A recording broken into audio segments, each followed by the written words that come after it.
విరుద్ధం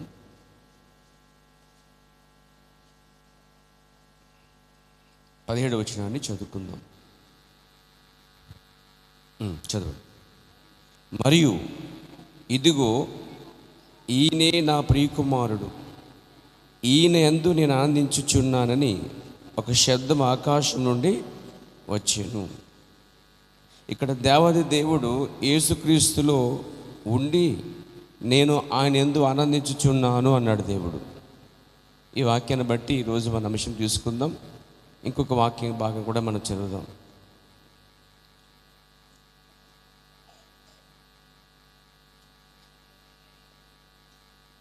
యోహాను సువార్త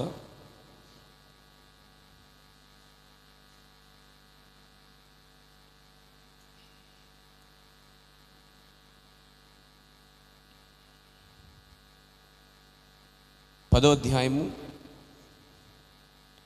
30వ వచనాన్ని చదువుకుందాం.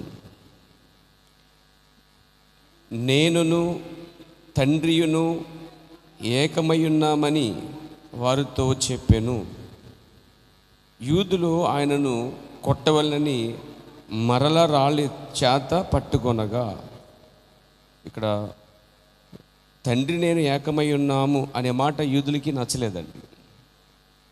కానీ ఆయన ఉద్దేశము తండ్రి నేను ఏకమై ఉన్నామనేదని బయలుపరిచాడు.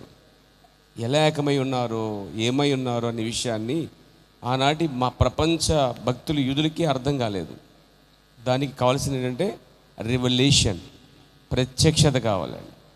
దేవునికి స్తుతి కలుగుగాక. చివరికి ఇంకో వాక్యం కూడా చదివి మనము మన అంశంకి వెళ్ళిపోదాం నేరుగా.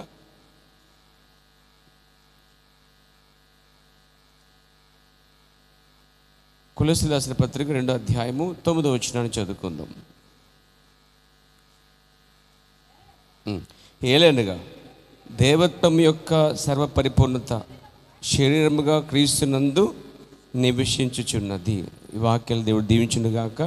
తల వంచండి, చిన్న ప్రార్థన చేసుకుందాం. ప్రేమ నమ్మగలిగిన మా ప్రియ పరమ తండ్రి, ప్రశస్తమైన రాజ్య ఆశ్రయుడ, నీకు వందనములు, స్తుతులు, స్తోత్రాలు. చదవబడిన లేఖనములు దీవించండి, ఆశీర్వదించండి. అలుపులము, ఎన్నిక లేని వారము, ఒట్టివారం ప్రభువా, మా ప్రాణము ఏ పాటి నాయన నీటి మీద బడగ వంటిది, గాలిలో ఆవిరి వంటిది ప్రభువా. ఉదయం మొలిచిన మొక్క సాయంకాలం వాడిపోయే జీవితం లాంటిది ప్రభువా. నిజంగా అల్పమైన మా జీవితాలని మీ కృపలో కాపాడుకుంటూ నాయన గతించిన ఆదివారం నుంచి ఈ ఆదివారం వరకు నాయన నా ప్రయాణంలో పనిపాట్లు మాకు తోడుగా ఉండి నడిపించినందుకే వందనాలు, స్తోత్రాలు. మాకు మేముగా ఇక్కడికి రాలేదని ఎరిగి ఉన్నాము. నీ పరిశుద్ధాత్మయే మమ్మల్ని అందరినీ తీసుకొచ్చి ఉన్నది. మీరు మా నాయకులుగా ఉన్నారు, నమ్ముతున్నాం. ప్రపంచంలో ఎంతోమంది నాయకులు ఉన్నప్పటికీ ఈ ప్రపంచంలో అదృశ్యమైనటువంటి ప్రపంచం ఒకటి ఉన్నది. ఆ ప్రపంచ రాజ్యంగా నువ్వు చూస్తున్నావు. ఆ రాజ్యానికి నీవే రాజువు తండ్రి. నిశ్చయముగా ఆ రాజ్యంలో మేమును సభ్యులుగా ఉన్న నమ్ముచున్నాం ప్రభువా. ఈ సమయంలో ఇదిగో చదవబడిన వాక్యము దీవించండి, మాతో మీరు ఉండండి దేవా. అలాగే అమ్మని కూడా జ్ఞాపం చేసుకుంటున్నాం. జీవమరణల మధ్య ఆమె కొట్టుమిట్లాడుతుండగా ప్రభువా కృప చూపండి, సహాయం చేయండి. స్వస్థతను ప్రభువా మరి నేను అనుగ్రహించేవాడు నువ్వై ఉన్నావు. ఏది ఏమైనా నీ చిత్తమే సిద్ధించునుగాక, సహాయం చేయండి. అద్భుత సాక్ష్యాలు ఇక్కడ మేము విన్నాం. అలాగే దేవా ఆరాధనలోను కార్యాలు తోడుగున్నారు. మీరు మాకు ఇచ్చిన వాటిని మీకు ఇచ్చాం. ఆకాశం ఇప్పండి, ప్రతి అవసరం మీరు తీర్చండి. అలాగే చిన్నపిల్లలు జ్ఞాపం చేసుకోండి, వృద్ధులు జ్ఞాపం చేసుకోండి, యవనస్తులు జ్ఞాపం చేసుకోండి, భార్యాభర్తలు జ్ఞాపం చేసుకోండి. నాయన దేవ కుటుంబాలు జ్ఞాపం చేసుకోండి. నాయన ఇక్కడ ఉన్న వారందరినీ దయచేసి జ్ఞాపం చేసుకుని మరి స్వాధీనపరచుకొని ఈ దినం రంగం మీద దిగవచ్చి అల్పడిన దాసుని బలపరిచి అభిషేకించి నాయన మీ చేతిలో తీసుకుని ఈ దినమున సహాయం చేసి నీ వాక్యం ద్వారా మీరు మాతో మాట్లాడి ప్రభువా మరి దేవ బలపరచమని, దీవించమని, ఆశీర్వదించమని ప్రభు రక్షకుడైన యేసుక్రీస్తు నామములో ప్రార్థించుచున్నాము. ఆమేన్. దయచేసి కూర్చోండి. చాలా వాతావరణం చాలా వేడిగా ఉంది. ఏమైనప్పటికీ మనం త్వరగా ముగించుకుందాం. మా అమ్మ ఎప్పుడంటుండేది త్వరగా ముగించాను అయినా అని. అలాగే అమ్మని చెప్పు ఎక్కొచ్చేవాడిని.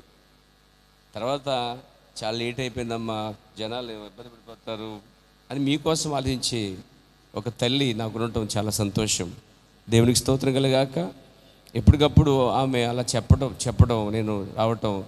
ఆ తర్వాత మేము మళ్ళీ ఇంట్లో కూర్చుని మేము భోజనం చేసేటప్పుడు అంటే అమ్మ మేము అంత ఉన్నప్పుడు అనుకునే వాళ్ళమాట ఏంటంటే కుతంత అనేది అనమాట, కొంచెం వాక్యం చెప్పనేది అనమాట అండి. వాడు సరే అయితే ఎంత వాక్యం చెప్తానమ్మా చెప్పేసి వచ్చేసేవాడిని. అలా మేము మాట్లాడుకుంటే వాళ్ళమాట అండి. సరే నిలబడి ఏం చేస్తారు సార్, నిలబడి మా అమ్మ కొంచెమే చెప్పమన్నది కాబట్టి చెప్పేసి ప్రాణం చేసేయమంటావా అని అనమాట. సో ఆ విధంగా ఉండేదన్నమాట అండి. అంటే ఎల్లప్పుడూ సంఘం లేట్ అయితే ప్రజలు ఇబ్బంది పడతారు, వాళ్ళు ఇబ్బంది పడకూడదు, త్వరగా ముగించాలి, టయానికి ముగించాలి అని చెప్తూ నాకు జ్ఞాపం చేసేది అనమాట అండి. ఎల్లప్పుడూ మరి సంఘ బిడ్డల కొరకు ఆమె ఎప్పుడు ప్రార్థన చేస్తూ ఉండేది. ప్రస్తుతం చాలా మరి సీరియస్ పరిస్థితిలో ఉంది. మరి డాక్టర్లు అయితే చెప్పలేమని చెప్పేశారు. మరి ఆమె పరిస్థితిని బట్టి దేవుడు ఆమె పట్ల కృప చూపాలని మీరంతా ప్రార్థించని కోరుతా ఉన్నాను. దేవునికి స్తోత్రం కలగాక. ప్రార్థన చేసుకుందాం. వాక్యాన్ని బట్టి ఒక అంశాన్ని మనం ధ్యానం చేసుకుందాం. ఈ ఉదయకాలంలో నేను చెప్పబోయే అంశం ఏంటంటే, దేవుడు మనిషిలో నుండి తను తాను వ్యక్తపరచుకున్నాను లేక ప్రత్యక్షపరచుకున్నాను. ఇంకా మాట చెప్పాలంటే దేవుడు క్రీస్తులో ఉండి తను తాను ప్రత్యక్షపరచుకున్నాను. ప్రభు నామమున మహిమకలుగాక. అసలు దేవుడు ఏంటి? దేవుడు ఆత్మై ఉన్నాడు. దేవుడు ఆత్మస్వరూపై ఉన్నాడండి. ఆయన ఒక్కడిగా ఉన్నాడు. ఆయన సృష్టికర్తగా ఉన్నాడు. దేవుడు అనే పదానికి అర్థము ఆరాధనకి పాత్రుడు అని అర్థం అనమాట. ఆరాధనకి పాత్రుడైన వాడు ఆరాధించబడటానికి అసలు అక్కడ ఏమీ లేదు. ఏమీ లేదంటే అర్థం ఆరాధించేవారు లేరు, స్తుతించేవారు లేరు, పొగిడేవారు లేరు. దేవుని ఆత్మ జలములపైన అల్లాడుచుండెను అని ఆదికాండ 1వ అధ్యాయంలో చూస్తాం. అయితే ఆయన దేవుడు అనే దానికన్నా ముందు ఆత్మగా ఉన్నాడండి. మీకు అర్థమైందండి? దేవుడు అనగా ఆరాధనకి పాత్రుడు. అక్కడ ఆరాధన లేదు కాబట్టి అసలు దేవుడు కాడు. చాలా విచిత్రంగా ఉంది ఈ మాటలు కదా మనకి. అయితే ఆయన ఆత్మరూపంలో ఉన్నాడు. అంటే ఈ కాల ప్రవక్త అంటాడు ఆయన పొదుగుచున్నట్టు వాడిగా ఉన్నాడట అండి. ఎలాగైతే కోడి గుడ్లు పెట్టి పొదుగుతుందో, తయారు చేస్తుందో, సృష్టిస్తుందో, అలాగే దేవుడు ఏం చేశాడంటే, దేవుడు కోడి కాదు కానీ దానికన్నా శ్రేష్టమైన వాడు, నాకు ఆ విషయం తెలుసు. అయితే ఆయన దీన్ని పొదుగుతున్నాడు అన్నమాట. అంటే ఒక్కొక్క దాన్ని, ఆయనలో ఉన్న బలాన్ని, ఆయనలో ఉన్న గుణాన్ని, ఆయన ఉన్నటువంటి ఏదైతే ఉందో వరాన్ని మొత్తం బయటికి తీస్తున్నాడండి ఆయన. దేవునికి స్తోత్రం కలిగాక. ఆత్మగున్న ఆయన ఏం చేశాడంటే, ఒంటరిగా ఉన్నప్పుడు ఈ కాల ప్రవక్త అంటాడు ఆరాధన లేదు కాబట్టి ఆయన దేవుడు కాజాలడు. ఆత్మగున్న ఆయనకి ఎన్నో ఆలోచనలు ఉన్నాయి లోపల, ఎన్నో తలంపులు ఉన్నాయి ఆయనకి. అప్పుడు ఆయన అనుకున్నాడు, ఆయన తనలో ఉన్నటువంటి ఏదైతే ఉందో ఒక రూపాన్ని బయటికి తీయడం మొదలుపెట్టాడండి. ఆయన తన సృష్టి ఆరంభంలో మొట్టమొదట ఆయన ఏది సృష్టించాడు అని బైబిల్ చాలా స్పష్టంగా చెబుతుందంటే, యాకోబు రాసిన పత్రిక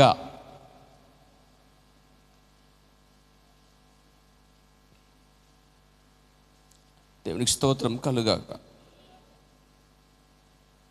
చూడండి, యాకోబు రాసిన పత్రిక 1వ అధ్యాయము 18వ వచనాన్ని చదవండి.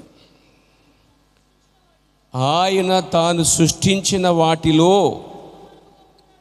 మనము ప్రథమ ఫలముగా ఉండునట్లు సత్యవాక్యము వలన మనలను తన సంకల్ప ప్రకారము కనెను. ఇక్కడ తాను సృష్టించిన వాటిలో మనము ప్రథమ ఫలముగా ఉండునట్లుగా, మనము అనే మాట ఆలోచించినప్పుడు ఈ ఆదికాండం అంతట్లో మనము దిగిపోదము, మన పొలుగు చెప్పు నరులను చేయుదము అనే పదాన్ని మనం విసినప్పుడు ప్రపంచమంతా ఏమనుకుంటారంటే అక్కడ తండ్రి కుమార్ పరిశుద్ధాత్మ మాట్లాడుకుంటున్నారు అని, లేక దేవుడు దూతలతో మాట్లాడుకుంటున్నాడు అని. కానీ కాల ప్రవక్తన్నాడు దేవుడు తనలో ఉన్న వారితో దేవుడు మాట్లాడుతున్నాడు. తనలోనే ఎవరున్నారు? ఆయన ఆత్మగా ఉన్నప్పుడే ఆయనలో ఎవరున్నారని ఉదాహరణ చెప్పాలంటే, దేవుడు ఆదాముని దేవుని పోలిక చేశాడు. అవునా? పొలు చేసిన తర్వాత ఆదాములోంచి అవ్వని బయట తీశాడండి. అంటే ఆదాములో భాగం ఎవరంటే అవ్వ. బయటికి తీసాడు, మరలా ఇచ్చాడండి. మీకు అర్థమైందండి? అంటే బయటికి తీయ ముందు అది ఎక్కడుంది? ఆదాము లోపల ఉందండి. ఇప్పుడు ఇది బల్ల రూపం రావడానికి కారణము ఒక చెట్టు అయి ఉంది. తెలుసు కదా, ఇది ఒక చెట్టు అయి ఉంది. కానీ ఇది చెట్లోంచి బయటకు వచ్చింది. కానీ ఇలా రాలేదు. ఇది చెక్క రూపంలో వచ్చింది. దీన్ని చక్కగా నిపుణులు గలవారు ఏం చేశారు, దాన్ని చక్కగా తయారు చేసి రూపం తీసుకొచ్చారు. ఉదాహరణకి ఇది మన కానూరు సామెలకు చేసేది. దీన్ని చక్కగాను చాలా తక్కువ టైంలో స్టార్టింగ్లో చేసి పెట్టారు. ఆయన ఎప్పటి నుంచో నా మనసులో ఉండేది మంచి పులిపెట్టు కావాలని. ఆయన వచ్చిన తర్వాత పులిపెట్టు నెరవేర్చబడింది ఈ మధ్యలో. దేవునికి స్తోత్రం కలగాక. అంటే దేవుడు అలా ఒక్కొక్కరిని వాడుకుంటున్నాడండి. సమయం వచ్చినప్పుడు ఇలా సంఘంలో ప్రతి వారికి పని ఉంటుంది. ఇది భూమి మీదకి రాకముందు ఇది చెట్టు లోపల ఉంది. మరి చెట్టు రాకముందు చెట్టు ఎక్కడుంది? చెట్టు భూమి లోపల భాగంలో ఉంది. భూమి కింద విత్తనాలు ఉన్నాయి, తెలుసా మీకు? వాటి చెట్లు మొలిపించబడును గాక అనగానే భూమి పొడుచుకుని లోపల నుంచి బయటికి మొక్కలు వచ్చాయండి. మరి ఎన్నోసార్లు చూస్తాం వీడియోలో అక్కడెక్కడ కూడా మొక్క అలా ఉదయకాలంలో పొడుచుకున్న చిగురించినట్లు వికసించినట్లు కనిపిస్తుంటుంది. అలాగనే భూమిలో విత్తనాలు ఉన్నాయి. మరి ఆ విత్తనాలు ఎవరు పెట్టారు? దేవుడే పెట్టాడండి. మరి ఆ విత్తనాలు ఎక్కడంటే దేవుళ్ళలో ఉన్నాయండి. ఎక్కడికి వచ్చేసాం చివరికి మనము? ఈ బల్ల చెట్టులో ఉంది, చెట్టు భూమిలో ఉంది. భూమి లోపల విత్తనాలు ఎవరిలో ఉన్నాయంటే ఆయనలో ఉన్నాయి.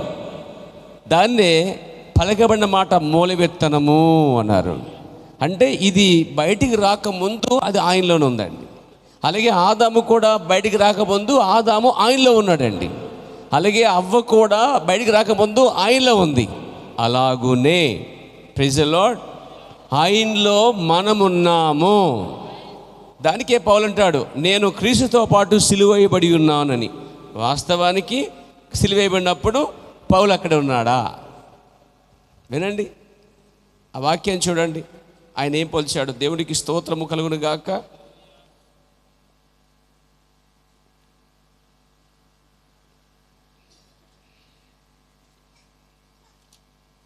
చూడండి,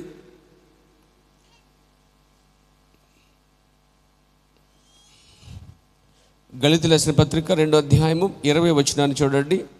నేను క్రీస్తుతో కూడా సిలువేయబడి ఉన్నాను. గళితీయులకు రాసిన పత్రిక 2వ అధ్యాయం 20వ వచనం. నేను క్రీస్తుతో కూడా సిలువేయబడి ఉన్నాను. ఇక్కడ అసలు యేసుక్రీస్తు సిలువేయబడినప్పుడు పౌలు గారు కనిపిస్తాడా చరిత్రలో? చెప్పండి సార్, అసలు ఉన్నాడు అక్కడ? ఆయన జననం, మరణం, ఏమండి, సమాధి, పునరుద్ధానం, పెంతెకోస్తు అనుభవం. అంటే పెంతెకోస్తు అనుభవం అంటే కేకరమైన భాషలు కాదు చెప్పేది, పరిశుద్ధాత్మ తిరిగి రావటం. నాతో ఉన్నారా? మరలా సంఘము బయటికి వెళ్ళి సేవ చేయటం, అపోస్తలుల సంఘం, ఆత్మ రక్షించబడటం, సేవ జరగటం. ఈ మధ్యలో ఎక్కడ ఆయన కనిపించాడండి మనకి? ఎవరు? అపోస్తలులైనటువంటి పౌలు గారు కనిపించారండి. ఆ విధంగా ఇశ్రాయేలు మధ్య అపోస్తులు సేవ చేస్తున్న దినాల్లో విరివిరిగా ఇంటింట కూడుకుంటున్న సమయంలో ఎవరో చెప్పారు, ఇదిగో సంఘము నుంచి బయటికి వెళ్ళిపోయి వేడిగా కూడుకుంటున్నారు. ఏ సంఘము నుండి? యెరూషలేమనే మహా గొప్ప సంఘము నుండి కొంతమంది శాశ్వం బయటకు వచ్చి వారు అప్పటికే యేసుక్రీస్తుని రక్షకుడిగా, ప్రభుగా స్వీకరించి, ఆయనే బోధకుడిగా, మెస్సీగా స్వీకరించి, పాత నిబంధన పరిపూర్ణమైన ఆయనే మెస్సీ అని గుర్తించి వారు బయటకు వచ్చి యేసుక్రీస్తుని వెంబడించే దినాలు. ఆయన చనిపోయిన వెంబడిస్తున్నారు, ఆయన లేకపోయినా వెంబడిస్తున్నారు. మనం వెంబడించట్లేదు. ఇప్పుడు మనం వెంబడించట్లేదా? ఆయన ఆత్మరూపంగా ఉన్నప్పుడు వెంబడిస్తున్నారు, మరణం వరకు వెంబడించారండి వాళ్ళు. అలాంటి గొప్ప చిన్న వధువ సంఘమును ఇబ్బంది పెట్టడానికి ఇశ్రాయేలు మధ్య ఉన్నటువంటి యూదులు, లేకపోతే వారి మధ్య ఉన్నటువంటి శాస్త్రుల పరిస్థితి, వీళ్ళందరూ 4 జాతులుగా వారు ఏకమైపోయి 4 జాతులుగా వారు ఏకమైపోయారు.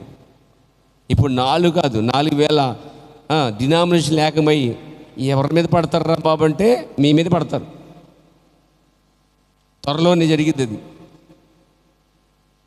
4 శాస్త్రులు, పరిసయ్యులు, సద్దూకీయులు, వీళ్ళంతా కలిపి హెరోదు రాజుతో కుమ్మక్కైపోయారండి. యేసుక్రీస్తుని సిలువేయడానికి దినాల్లో శత్రువులు కూడా మిత్రులైపోయారు. ఎవరి కోసం అంటే శరీరధారిగా వాక్యముగా నివసించే యేసుక్రీస్తు నిమిత్తం. కాబట్టి రాజకీయం ఏకమైపోయింది.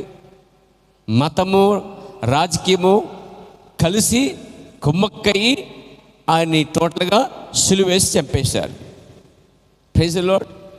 ఆ సమయంలో కూడా కనిపించాడు పౌలు గారు సౌలుగా ఉన్న దినాల్లో. మిట్ట మధ్యాహ్నము ఇంకా సంఘాన్ని బాధించి హింసించే పనిలో ఉండగా దేవుడు దిగి వచ్చి ఆయనతో మాట్లాడి తను తాను వ్యక్తపరుచుకున్నాడు, బయలుపరుచుకున్నాడండి. అప్పుడు వస్తాడండి. అప్పుడు వచ్చి నేను ఏమంటాడు చూడండి, నేను క్రీస్తుతో కూడా సిలువేయబడి. ఎలా సిలువేయబడతాడు చెప్పండి? కుడివైపున దొంగ ఉన్నాడు, ఎడమవైపున దొంగ ఉన్నాడు. మరి ఈయన ఎక్కడ ఉన్నాడు చూసారా? క్రీస్తు ఆయన నడుస్తున్నప్పుడు మనం ఆయనలో ఉన్నామండి. ఆయన రోగులు బాగు చేసిన మనం ఆయనలో ఉన్నాం. మీరు నమ్మగలరా మనం ఆయనలో ఉన్నామని? నేను నమ్మగలుగుతున్నాను, ఆయనలో ఉన్నాను. పౌలుకి ఆ బయలుపాటు వచ్చిందండి. నేను పుట్టక ముందే క్రీస్తులో ఉన్నాను. ఆయన జన్మించి నడుస్తున్నప్పుడు నేను కూడా ఆయనతో ఉన్నాను, ఆయనలో ఉన్నాను. మీన్స్ సిలువేయబడినప్పుడు నేను కూడా ఆయనతో పాటు సిలువేయబడి ఉన్నాను. ఆయన చనిపోయినప్పుడు నేను కూడా చనిపోయి ఉన్నాను. ఆయన పాతిపెట్టినప్పుడు నేను కూడా పాతిపెట్టబడి ఉన్నాను. ఆయన లేచినప్పుడు నేను కూడా లేచి ఉన్నాను. ఆయన సజీవుడైతే నేను కూడా సజీవుడిని అని పౌలుకి ఒక ప్రత్యక్ష వచ్చిందండి. ఇప్పుడు చెప్పండి, క్రీస్తు రాకముందే మనం ఉన్నాం. క్రీస్తుకి వయసు ఎంత ఇప్పుడు? కొలమాన ప్రకారంగా లేక కాల ప్రకారం చూస్తే 2024 సంవత్సరాలు వయసు అయింది. ఆయనకి ఎంత వయసు ఉందో మనకు అంతే వయసు ఉంది. కానీ శరీరంతో కాదు చెప్పేది, ఆత్మ గురించి మాట్లాడుతున్నాను. వేరే దేవుని నామమున మహిమ కలుగును గాక. ఆ బయలుపాటు, ఆ ప్రత్యక్షత పౌలు గారికి ఉందండి. ఈ కాల ప్రవక్త అంటాడు, మోషేతో దేవుడని యెహోవా పొదలో మాట్లాడినప్పుడు నేను అక్కడ ఉంటిని. ఏది? ఈయన అక్కడ ఉన్నాడా? ఆ మాట చూడండి ఎలా ఉన్నాయి వర్తమానంలో. దేవునికి స్తోత్రం. అబ్రహాముతో ఆయన మాట్లాడుతున్నప్పుడు, మెల్కీషెదెకుగా వచ్చినప్పుడు నేను అక్కడ ఉంటిని అని ఎవరంటున్నారు? పౌలుకి ఇంకా మించిపోయి మరింత ప్రత్యక్షత గలవాడే ఉన్నా. పౌలే గొప్ప ప్రత్యక్షత గలవాడు. అపోస్తుల కన్నా గొప్ప ప్రత్యక్షత పౌలుకే ఉంది. ఇప్పుడు పౌలు కన్నా మహా గొప్ప ప్రత్యక్ష బయలుపాటు అంటే అక్కడ అర్థం ఏంటంటే, పౌలు కాలంలో బయలుపరచబడింది ఏది ఉందో ఆ మరుగైంది ఈ అంత్య దినములో ప్రవక్త విలియం గ్రంథంలో బయలుపరచబడింది. వేరా ఆయన అంటాడు, నేను ఆ పొదలో మోషేతో మాట్లాడినప్పుడు నేను అక్కడ ఉన్నాను. ఇశ్రాయేలు నడిచి వచ్చినప్పుడు అగ్నిస్తంభం వచ్చినప్పుడు అక్కడ ఉన్నాను. ఓ దేవునికి స్తోత్రం కలగాక. అంటే అర్థం ఏంటంటే, మనము జగత్తు పునాదికి ముందే క్రీస్తులో ఉన్నాము. ఆ క్రీస్తులో ఉన్న మనతోనే ఆయన అన్నాడు, మనము దిగిపోయి కిందకు వెళ్ళి మేమును ఆరును ఏకమయ్యి మన స్వరూపం చెప్పున నరులను చేయుదుము అని. ఎవరితో మాట్లాడంటే దూతలతో కాదు. దేవుడు మనిషిని దూతరూపంలో చేయలేదు. దేవుడు తన స్వరూపంలో మనిషిని చేశాడు. తన స్వరూపంలో ఉన్నది ఎవరు? మనమే. దేవునికి స్తోత్రం కలగాక. కాబట్టి ఇక్కడ మనం చూస్తున్నాం అంటే యేసుక్రీస్తు మొట్టమొదట ఆత్మగున్న ఆయన తన్ను తాను ఒక రూపంలో తెచ్చుకున్నాడండి. ఆత్మ పలుకుతుంది, ఒక శరీరము కలుగునుగాక అని అనొచ్చి మీరు ఎలా అని. ఆదాము కలుగునుగాక అన్న దేవుడే ఆదాము కంటే ముందే ఏమేన్ ఆయన ఒక శరీరం తయారు చేసుకున్నాడు. ఆ శరీరంలోకి ఆ ఆత్మ తన ఆత్మ ఆ శరీరంలో ప్రవేశించిందండి. Praise the lord. ఇప్పుడు ఆ శరీరం ఏంటంటే వాక్య శరీరము. అదే Melchizedek. Praise the Lord. Melchizedek అంటే నిరంతరమును యాజకుడు ఉండేవాడు. ఇక్కడ ఆయనే. ఆ మెల్కీషెదెకుకి తల్లి లేదు, తండ్రి లేడు. ఆ మెల్కీషెదెకే ఆది అంతము లేదు. కానీ కుమారుడిగా వచ్చేసారా, ఈ నా కుమారుడు అని చెప్తున్న శరీరం ఉంచిన భూమి మీద ఆ యేసు అనే శరీరానికి ప్రారంభం ఉన్నది అంతముంది. కానీ ఏమేన్.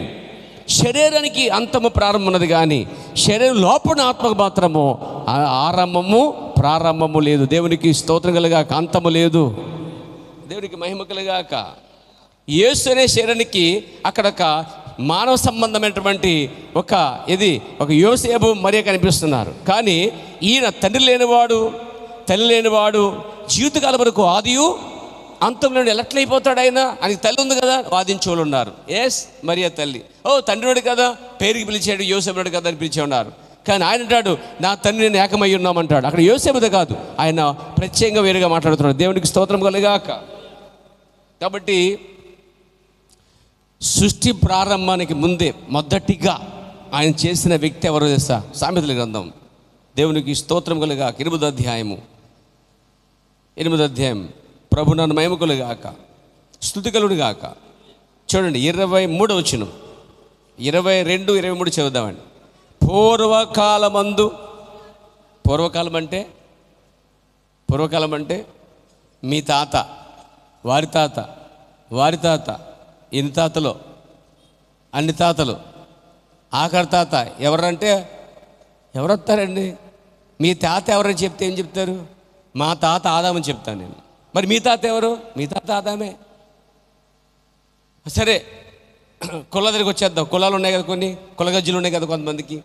నేను కాపు, కమ్ము, రాజు, ఇంకా కమ్మరే, కప్పరే ఉన్నాయి కదా. ఇవన్నీ ఉన్నాయి కదండి. దీనికి మళ్ళీ ABCD LF అని ఉన్నాయి కదా, ఎన్నో ఉన్నాయి. దీంట్లో OC, BC, KC, Kashi, PC ఉన్నాయి కదా. ఇవన్నీ కలిపి వీళ్ళందరికీ తాత ఎవర్రా అని అడిగితే ఏం చెప్తారండి? మరి తాత ఆదిలో దేవుడు 2, 3 చేయలేదండి. ఒక్క నరుని చేశాడు. ఆ నరుడే ఆది ఆదాము. ఆ ఆదాము నుంచే సర్వసంతతి బయటికి వచ్చింది. ఇప్పుడు మన జాతి ఏంటి చెప్పండి? మన కులం ఏంటి? మన మతం ఏంటి చెప్పండి? మాట్లాడేటండి. అందరూ ఒకటా కాదా? మేము ఒకటి కాదండి. మేము కాపులమండి, మేము పాపులమండి, మేము రాజులమండి, మేము తర్వాత ఇంకా మేము కుమ్మరండి, మేము అదండి ఇదండి. నేను కులాన్ని విమర్శించట్లేదు. మేము రెడ్లమండి, మేము గంగిరెద్దులమండి, మేము సాకలోలమండి. ఈ మనమందరం పెట్టుకున్న కార్యక్రమాలు. అసలు మీ తాత ఎవరని అడిగితే పూర్వం అంటావు కదా, మా తాత ఎంతకాలం అంటావు తెలియదు. తెల్లారుగా అన్నా కానీ ఆ తాత చివరికి వచ్చే తాత ఎవరు అంటే ఆదాం అనే విషయం మర్చిపోకండి. ఇప్పుడు మనందరి తాత ఎవరు? విలియం తాత ఎవరు? పౌలు తాత ఎవరు? అబ్రహం తాత ఎవరు? ఇసాకు తాత ఎవరు? అందరికీ యూదులకైనా, అన్యులకైనా, సమరయులకైనా, ఆకాశం కింద నరజాతి గల వారందరికీ కూడా ఒకే ఒక్క తాత ఉన్నాడు. ఆ తాత పేరు ఆదామండి. ఇప్పుడు ఆదాము అని ఆయనకి ఎన్ని కులాలు ఉన్నాయో తెలియదు. కాబట్టి మనందరం ఒకటే కులం చెందిన వాళ్ళం. దీన్ని ఎడదీసి ఏం చేయారంటే, కాళ్ళు ఒకరు, తర్వాత పేక ఒకరంట, ఈ పై భాగం కులం అంట అండి, కింద భాగం కులం అంట, ఈ కులం అంట, ఆ కులం అంట. ఏమండి మరి ఇదంతా ఒక శరీరం కాదా? పిచ్చి మాలకపోతే ఎక్కడ కోసిన ఏమవుతుంది? ఏమవుతుందండి? రక్తం వస్తుందా? ఇప్పుడు రక్తంలో కొంతమంది నీలం కలర్లోను, తెల్లగాను, పచ్చగాను, ఎరుపుగాను, ఏమండి రెయిన్బోలు ఉన్న కలర్స్ లాగా ఉంటాయా రక్తాలు? ఏమండి పై భాగమే కింద భాగమే పై భాగం. శరీరం ఇలా ఎప్పుడైనా చూడండి, కింద ఒకరంట, నడుము ఒకరంట, ఇది ఒకరంట, ఛాతి ఒకరంట, చెయ్యి ఒకరంట, ముక్కు ఒకరంట, తల ఒకరంట అండి. ఇవన్నీ పనిచేసుకున్నారండి మొత్తానికి. నేనంటాను ఆయన ఆదాం. ఆయన ఎవరు? ఆదామైన. ఆదాము కాళ్ళు తీసి టెస్ట్ చేసిన, తల తీసి టెస్ట్ చేసిన, నడుము తీసి టెస్ట్ చేసిన ఒకటే రిపోర్ట్ వస్తుందండి. ఏమంటారు? మరి కులం కోసం చెప్తున్నారండి. నేను కులం కోసం అసలు చచ్చికి రావద్దు. అసలే కులాలు లేవు మనకు, అసలే మతాలు లేవు, జాతి భేదం, రంగు భేదం లేదు. మనమందరం ఒకే ఒక్క దేవుని కుమార్తెలమై ఉన్నామని విషయం మర్చిపోదు. We're the children of God. దేవుని యొక్క పిల్లలమై ఉన్నామండి. దేవునికి మహిమ కలుగాక. చూడండి, మీకు ఒక అనుభవం తిరిగిపోవడానికి మీ చూపులు బెర్రి చూపులు చూస్తున్నారు, రకరకాలు ఉన్నారు కాబట్టి ఆ బెరుచూపులకి ఒకే ఒక వాక్యం మెడిసిన్ ఇస్తున్నాను, ఒక మందు ఇస్తాను, వేసుకోండి, ఇక అక్కడతో ఫినిష్. దేవునికి స్తోత్రం కలిగాక ఆ మందుని చూద్దాం. చూడండి ఆ వాక్య భాగం మలాకీ గ్రంథం ఒకే ఒక్క మెడిసిన్. మలాకీ డాక్టర్ రాస్తాడంటే మెడిసిన్, మలాకీ మెడిసిన్. ఏమండి దానికి ఒక ఇవి ఉంటాయి కదా, నెంబర్స్ ఉంటాయన్నమాట. ఏమండి 150 ml 250 ml ఉంటాయి కదా. మలాకీ 2 ml 0.10 చదవండి మన భాషలో, మెడికల్ భాషలో. చూసారా, మలాకీ ఒక మందు పేరు అన్నమాట అనుకోండి. కాసేపు పాయింట్ పెట్టి అక్కడ 2.10 ఈ ml వేసుకో, మొత్తం రోగమంతా పటాష్ అయిపోద్ది అన్నమాట. వేసుకుందామా? మనందరికీ ఇక్కడ యూదులున్నా ఆ వారికి వర్తిస్తుంది, అన్యులున్నా వారికి వర్తిస్తుంది, ఎన్ని జాతులున్నా కులాలున్నా అందరికీ ఒకటే వర్తిస్తుంది. ఏంటండి? మనందరికీ తండ్రి ఒక్కడే కాడా? ఒక్క దేవుడే మనలను సృష్టించలేదా? దేవునికి స్తోత్రం కలిగాక అడిగి చెప్దాం హల్లెలూయా. అంటే నిజానికి ఎంతమంది ఒప్పుకుంటారండి ఇక్కడ నిజాన్ని? ఒక్క తండ్రి ఆయన మనకి. బైబిల్ చెప్తుంది మనందరికీ తండ్రి ఒక్కడే కాడా. ఒక కుటుంబం రావాలంటే ఒక తండ్రి ఉంటాడు, ఒక వంశం రావాలంటే ఒక తండ్రి ఉంటాడు. ఏమంటారు?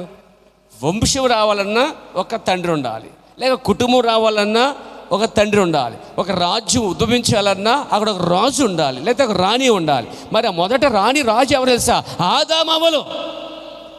ఆదామవలు ఎలాగైతే రాణి రాజుగా ఉన్నారు, యేసుక్రీస్తు ఒక రాజుగా ఉన్నాడు. మనందరము ఆయన భార్యగా ఉన్న రాణిగా ఉన్నాము. ఇందులో ఎటువంటి భేదాలు లేవు. వాటిని అసలు బయటకు తీయవసరం లేదు.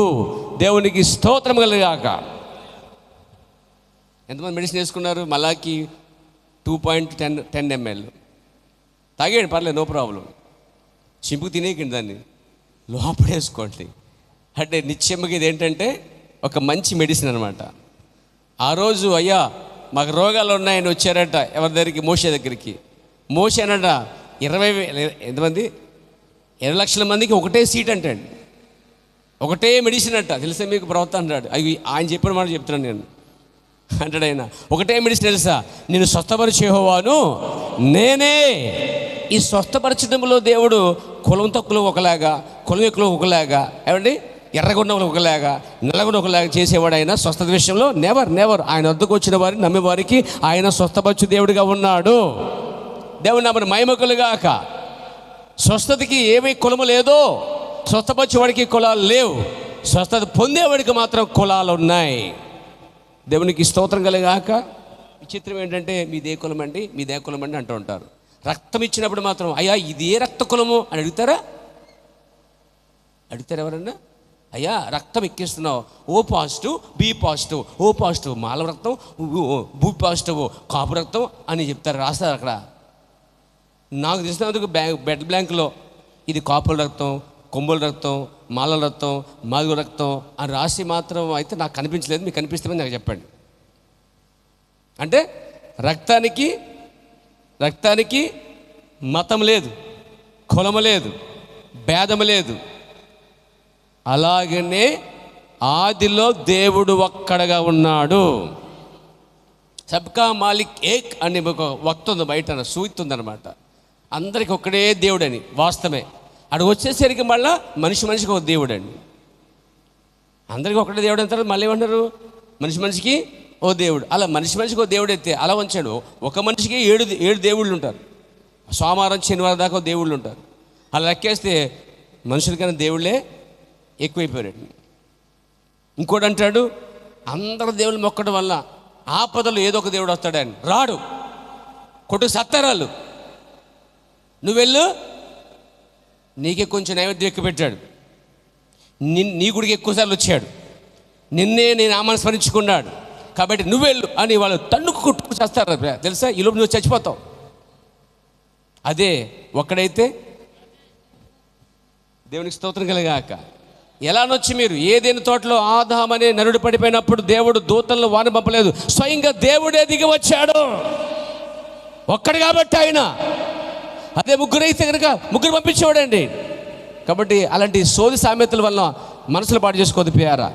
దేవుళ్ళు లేరు, దేవతలు లేరు అని చెప్పలేదు. దేవుళ్ళు దేవతలు మనం తయారు చేసుకున్నాం. కానీ ఈ దేవతలు దేవుడి కన్నా ఒకే ఒక్క సర్వంగల దేవుడు ఉన్నాడు. ఆయన పాత నిబంధనలో యెహోవా దేవుడు, కొత్త నిబంధనలో యేసుక్రీస్తుగా బయలుపరచబడ్డాడు అండి. ప్రభు నామమున మహిమ కలుగాక. కాబట్టి నా ప్రియమైన స్తోత్రులారా, కాబట్టి ఇక్కడ మనము సృష్టి ప్రారంభంలోనే ఉన్నామని బైబిల్ చెప్తుందండి. చదవండి అక్కడ. పూర్వకాలం అంటే అప్పుడు, ఆదాము కంటే ముందు, సృష్టి కంటే ముందు, బిఫోర్ ఫౌండేషన్ అన్నాడు కాల ప్రవక్త. అసలే ఈ భూమికి పునాదులు వేయబడక మునుపే. చదవండి. పూర్వకాలమందు తన సృష్టి యొక్క ఆరంభమున, అంటే బిఫోర్ క్రియేషన్, సృష్టి యొక్క ప్రారంభం, తన కార్యాలలో మొదటి కార్యము అది. Praise the lord. ఇప్పుడు ఎప్పుడు దూతలు సృష్టించాడా ముందు, సూర్యుని సృష్టించాడా ముందు, చంద్రుని సృష్టించాడా ముందు, భూమిని సృష్టించాడా ముందు, మొక్కలు సృష్టించాడా ముందు, అసలు దేన్ని ముందు సృష్టించాడు ఆయన? వెలిగిన చీకటిన, సముద్రమున జలములన, ఆకాశ పక్షులన, జలచరాలన, వేటి ముందుంచండి? వీటన్నిటికంటే సృష్టి ప్రారంభంలోనే మొట్టమొదటిగా ప్రథమ ఫలముగా ఆయన నన్ను చేశాను అని ఇక్కడ రాయబడి ఉంది. ఇక్కడ సామెతలు 8వ అధ్యాయము జ్ఞానము ఘోషించుచున్నది అని మొదలు పెడతాడు. ఆ జ్ఞానం ఎవరు తెలుసా? ఆ జ్ఞానమే 9కి వచ్చేసరికి జ్ఞానము నివాసము కట్టుకొనెను, దానికి 7 స్తంభములు. ఆ 7 స్తంభాల మీద నివాసం అంటే ఇల్లు అండి, హౌస్. ఏ ఇల్లు అయినా, ఇప్పుడు ఈ బిల్డింగ్ ఉందండి, ఎన్ని స్తంభాలు లెక్కెట్టండి, త్వరగా చూసేయండి ఇంజనీర్లు అందరూ. నా వైపు కాదు, స్తంభాల వైపు చూడండి, లెక్కెట్టుకోండి. ఒకటి గోడలో కలిసిపోయింది, మర్చిపోకుండా. ఎన్ని ఉన్నాయమ్మా? తలకాటి ఉంచేయండి, విడిచి చూడండి, అయిపోయింది. ఇప్పుడు ఎన్నున్నాయి? బెత్త సొత్తరది ఆ సూపులా ఎన్నున్నాయి? స్తంభాలు లేవా? చూసుకోండి, మరి గ్యారెంటీ లేదు దానికి. అంటే ఇంచుమించుగా ఎన్ని ఉన్నాయి? 1, 2, 3, 4 ఏమండి? 4 స్తంభాల మీద కట్టబడింది. లేక 6 స్తంభాలు, 4 స్తంభాలు, 6 స్తంభాలు, ఇంకేంటండి? అంటే మేస్త్రులు చెప్పండి, మన మధ్య ఒక మేస్త్రి కూడా లేడా? తెలుసు కదా, 4 స్తంభాల మీదో, 6 స్తంభాల మీదో, లేదా 8 స్తంభాల మీద కడతారు. ఎక్కడ 7 స్తంభాలు ఇల్లు కడతారు ఎవరన్నా? అసలే ప్రపంచంలో ఛాలెంజ్ చేస్తున్నారు, 7 స్తంభాల మీద ఇల్లే కట్టిన వాడు లేడు. మీరు కట్టరు. 8, 4 తప్ప 7 అనేది ఉండదు. ఇక్కడ ఆత్మీయంగా ఆ 7 స్తంభములో మారు మనసుతో బాప్తిస్మము, పరిశుద్ధాత్మ, ప్రత్యేకించబడుట, ప్రైజ్ ద లార్డ్, ఇవి కేవలం తొలి మాటలే. ఆ 7 స్తంభములు 7 సంఘములు, 7 దూతలు, 7 ఆత్మలు, 7 కాలములు లో నుంచి దేవుడు ఒక నివాసాన్ని కట్టుకుంటున్నాడు. కట్టుకుని అందులో నివసించాలనుకుంటున్నాడు. దానికంటే ముందు ఆయన క్రీస్తులో ఉన్నాడు. Praise the lord, praise the lord. అంటే సృష్టి అంతటికి ముందు ఆయన ఎవరిని పలికాడంటే, ఒక ఉదాహరణ చెప్తాను. పరలోకములో ఆయన ఒక్కడే ఉన్నాడు. ఆయన సొంత శరీరం ఏంటి తెలుసా? వాక్య శరీరం. దాన్ని థియోఫినీ అని పిలిచారు. వాక్యముతో తయారు చేయబడిన ఒక శరీరం ఉంది. ఆ శరీరంలోనికి యెహోవా గొప్ప ఆత్మ ప్రవేశించింది. Praise the lord. ఉదాహరణ చెప్తాను. ఆ శరీరముతోనే ఆయన, ఆమేన్, మొట్టమొదటి యెహోవా అనబడుతున్న ఆత్మ, దేవుడు, ఓం, ఎల్షద్దై, అడోనై, వెలుగు అని నమ్ముతున్న, ప్రపంచవ్యాప్తంగా ఒక విస్పాటమీ అని నమ్ముతున్న ఒక జాతి వారు ఉన్నారండి. విస్పాటమీ, ఒక గొప్ప వెలుగుతో చేయబడి లోకమని నమ్మేవారు ఉన్నారు. మహా గొప్ప శక్తి ఏదో ఉంది అవతల గట్టిన అని నమ్మేవాళ్ళు ఉన్నారు. ఓం అంటే, ఓం అనే పదము ఒక దేవుడికి వర్తిస్తుంది. వర్డ్, ఓం, 2 ఒకే పదాలండి. దేవునికి స్తోత్రం కలుగాక. అడోనై అంటే ఏవే, యెహోవా, యెహోవా, యేసుక్రీస్తు అని బయలుపరచబడిన తర్వాత పేర్లు. అంటే ఒక వెలుగు ఉంది, ఒక శక్తి ఉంది, ఒక పెద్ద ఉంది. అది ఎవరైతే కొంతమంది ఓం అంటున్నారు, ఓడ్ అంటున్నారు, సరే ఇవన్నీ కలిపి ఎవరంటే ఒక శక్తితో కూడిన దైవము, దేవుడు అనే పదం వచ్చిందండి. ప్రభు నామమునకు మహిమ కలుగాక. హల్లెలూయా, హల్లెలూయా. కాబట్టి ఆయన తన్ను తాను మొట్టమొదట ఒక రూపం తయారు చేసుకున్నాడు. ఆ రూపముతోనే అబ్రహాం దగ్గరికి వచ్చేసాడండి ఆయన. ఎందుకు నమ్ముతారండి? ఆ రూపంలోనే వచ్చాడు అబ్రహాం దగ్గరికి. ఎప్పుడు తెలుసా? లోతుని తన సంతానం తీసుకుపోయినప్పుడు అబ్రహాము 318 మందిని తీసుకువెళ్ళి యుద్ధం చేసి జయించి వచ్చినప్పుడు, రాజును సంహరించి తిరిగి వచ్చిచున్న జయించినటువంటి అబ్రహాముని షావేలోయలో గొప్ప ఎలీషద్దాయిగా ఉన్నటువంటి ఆయనే, ఆ గొప్ప ఓం అనబడిన దేవుడే, ఆ గొప్ప శక్తిగల దేవుడే, ఎవరో ఉన్నారు అవతల గట్టి నమ్ముతున్న ఆయనే ఒక రూపంలోనికి ప్రత్యక్షపరచబడి ఒక చేత్తో ద్రాక్షరసము రొట్టె తీసుకుని షావేలోయలోకి వచ్చి అబ్రహాముకి ఇచ్చాడు. చూడండి, అతడే మెల్కీషెదెకు, అతడే ఎలోహిం, అతడే యేసుక్రీస్తు, అతడే యెహోవా, అతడే దేవుడై ఉన్నాడు. కానీ రక్త మాంసం రాకముందే ఆయన థియోఫిన్లో ఉన్నవాడు. ఆ కారణం బట్టే కొత్త నిబంధనలో యేసు ప్రభుతో వాదించినప్పుడు ఆయన అంటాడు కదా, అబ్రహాము నా దినము చూచి ఆనందించెను అంటాడు. చదవండి మత్తయి సువార్త, యోహాను సువార్త. ప్రభు నామమునకు మహిమ కలుగాక. నేను ఇంకా అంశంలోకి రాలేదు, బట్ వస్తున్నాను. దేవుడు నాకు సహాయం చేయను కాక. Praise the Lord. Hallelujah, hallelujah. స్తుతించండి, ఆరాధించండి. బాబా అడుక్కున్నాను అంటున్న ఉంది పరిస్థితి. దేవుని స్తుతించండి, దేవుని మహిమపరచండి. సంతోషంగా దేవుడు మీకు చేశాడు కార్యాలు, మేలు చేశాడు. కుర్చీని మాత్రం వింటకండి, చెవులు మాత్రమే పనిచేయదు కదా, కాళ్ళు, చేతులు, ముక్కు, నోరు అంతా పనిచేయాలి. దేవునికి స్తోత్రం కలుగాక. ఈ సర్వ శరీరం దేవుని మహిమపరచాలండి. చేతుల పెట్టి అల్లు చెప్పాలి, ఆ చేతుల పెట్టి మహింపరచాలి, పెదాలతో దేవుని మహింపరచాలి. వాక్యం మాత్రమే వింటాం కదా పేరు, చెవులకి మాత్రమే కాదు, శరీరంలో అన్ని అవయాలు దేవుని మహింపరచాలంటే పెదాలు కదలాలి, కళ్ళు కదలాలి, చేతులు కదలాలి, లోపల హృదయం కదలాలి, అంతరాత్మ కదిలించబడాలండి. దేవుడు అక్కడ ఆనందించబడతాడు. దేవుడికి స్తోత్రం కలుగును గాక. చూడండి, యోహాను సువార్త 8:56 చదవమ్మా. గుడ్. చూడండి, నీ తండ్రి అయిన అబ్రహాం ఏమంటాడు ఇక్కడ? మీ తండ్రి అయిన అబ్రహాము నా దినము చూతునని మిగుల. ఇక్కడ మీ తండ్రి అనేవాడు అబ్రహాం. అబ్రహాముకి యేసుప్రభుకి చాలా చాలా రక్త మాంసంలో వచ్చిన యేసుప్రభుకి అబ్రహాముకి చాలా వయసు తేడా. అబ్రహాం పాత నిబంధనలో ఉన్నాడు, కొత్త నిబంధనలో ఇంచుమీద కొన్ని వేల సంవత్సరాల గ్యాప్ ఉంది. ఈయనేమంటాడు? మీ తండ్రి అయిన అబ్రహాము నా దినము చూతునని మిగుల ఆనందించాను. అంటే అబ్రహాం అనే మీ తండ్రి నా దినం చూడడానికి మిగులు ఆశతో ఉండేవాడు, అలా ఆనందిస్తుండేవాడు, ఆ దినం కోసం చూస్తూ ఉండేవాడు. Praise the lord. నా దినము చూతునని మిగులు ఆనందించాను అంటాడు. అది చూచి సంతోషించాను అనేను. అందుకు యూదులు ఆయన అన్న మాటకి వారేమన్నారు? వయస్సు తీసుకొస్తున్నారు. అక్కడ శరీర వయసు తీసుకొస్తారు. నీ వయసు చూస్తే 50 సంవత్సరాలు కూడా లేవు. అబ్రహాముకి 50 ఏళ్ళు ఉంటాయా? అలాంటి వాడా? బాగా పూర్వకాల మనిషి, కొన్ని ఏళ్ల తర్వాత ఉన్నవాడు, ముందున్నవాడు. నీకు ఆయనకి చాలా వయసు చాలా తేడా ఉంటుంది, 50 సంవత్సరాలు కూడా లేవు అన్నాడు. తర్వాత నువ్వు అబ్రహాము చూచిద్దువా? ఆయన ఏమన్నాడు గమనించండి, అబ్రహాము చూడాలనుకున్నాను నన్ను అంటున్నాడు. వీళ్ళేమన్నారు? నువ్వు అబ్రహాము చూసావా అన్నారు. ఈ డిఫరెన్స్ చూడండి, కనిపెట్టండి మీరు. ఆయన ఏమన్నాడు సార్? మీ తండ్రి అబ్రహాము నా దినము చూతుని అంటే నన్ను చూడటానికి అతడు ఆనందించేవాడు, సంతోషించేవాడు, ఎదురు చూసేవాడు. అది చూసి ఆనందించాడు అన్నాడు. వాళ్ళే ఉంటారు, నువ్వు అబ్రహాం చూసావా? ఆయన ఉంటాడు, అబ్రహాం నన్ను చూశాడు రా బాబా అంటాడు. అక్కడ వాళ్ళకి అర్థం కాక నువ్వు అబ్రహాం చూసావా అంటున్నారు. ఆయన అన్నాడు, అది కాదు, అబ్రహాం నన్ను చూడటానికి వెయిట్ చేశాడు, వెయిటింగ్లో ఉన్నాడు అని.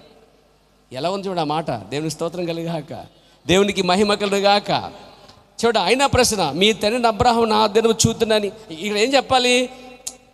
మీ తండ్రి దినం కోసం నేను చూస్తానని చెప్పాలి. కానీ ఆయన ఉన్నాడు, మీ తండ్రియే నా దినము కోసము వెయిటింగ్ చేశాడు, వెయిటింగ్ హాల్లో ఎదురు చూశాడు. ట్రైన్ కోసం ఎలాగైతే వెయిటింగ్ హాల్లో ఎదురు చూస్తామో, ఏమంటే ట్రైన్ ఎదురు చూస్తాడా, ప్యాసింజర్ ఎదురు చూస్తాడా? ట్రైన్ వచ్చి అక్కడ పట్టల మీద అమ్మ వెయిటింగ్ రూమ్లో ఉన్నాను, మీరు బయటకు వచ్చాడు అంటాడా? లేదు. ఆ వచ్చే దానికోసం వెయిటింగ్ హాల్లో వెయిట్ చేస్తారు, అవునా? ఇప్పుడు మేమేమంటారు, మనం ఏం చెప్తా, ఇప్పుడు మనం ట్రైన్ కోసం వెయిటింగ్ హాల్లో ఉన్నానంటామా, లేకపోతే నా కోసం ట్రైనింగ్ వెయిటింగ్ హాల్లో అని చెప్తామా? మాట్లాడండి కదా. అలాగే ఈయనంటున్నాడు, అబ్రాహాము నా దినం కోసం ఎదురు చూచాను, నేను చూడటం కాదు, ఆయన నా దినం కోసం ఎదురు చూచాను అన్నాడు. వాళ్ళకి అర్థం కాక 50 సంవత్సరాలు లేవే అన్నాడు. అప్పుడు వాళ్ళు అన్న ప్రశ్న ఏంటి సార్, నువ్వు అబ్రహాము చూచితివా అని అడుగుతున్నాను. అసలు ఎవరినెవరు చూశారండి? అబ్రహాముని యేసు చూశాడా, యేసుని అబ్రహాం చూశాడా? మీకు అర్థమవుతుందా? తిరకాసు బాధ ఏమైనా అర్థమవుతుంది? అసలే మీకు అర్థమవుతుందండి? దేవునికి స్తోత్రం కలిగాక. ఈయన అనే మాట అంటే, మీ అబ్రహాము నన్ను చూచడానికి ఎదురు చూస్తుండేవాడు చూశాడు, ఆనందించాడు అన్నాడు. నీకు 50 సంవత్సరాలు కూడా లేవే, నువ్వు అబ్రహాముని చూచిద్దు అన్నాడు. చూడటం కాదురా బాబు, ఆయన చూశాడు రా బాబు అంటున్నాడు. ఎవరనుకున్న యూదులు ప్రపంచంలో తల పండిపోయిన మహాభక్తి పనులుండాలోయ్.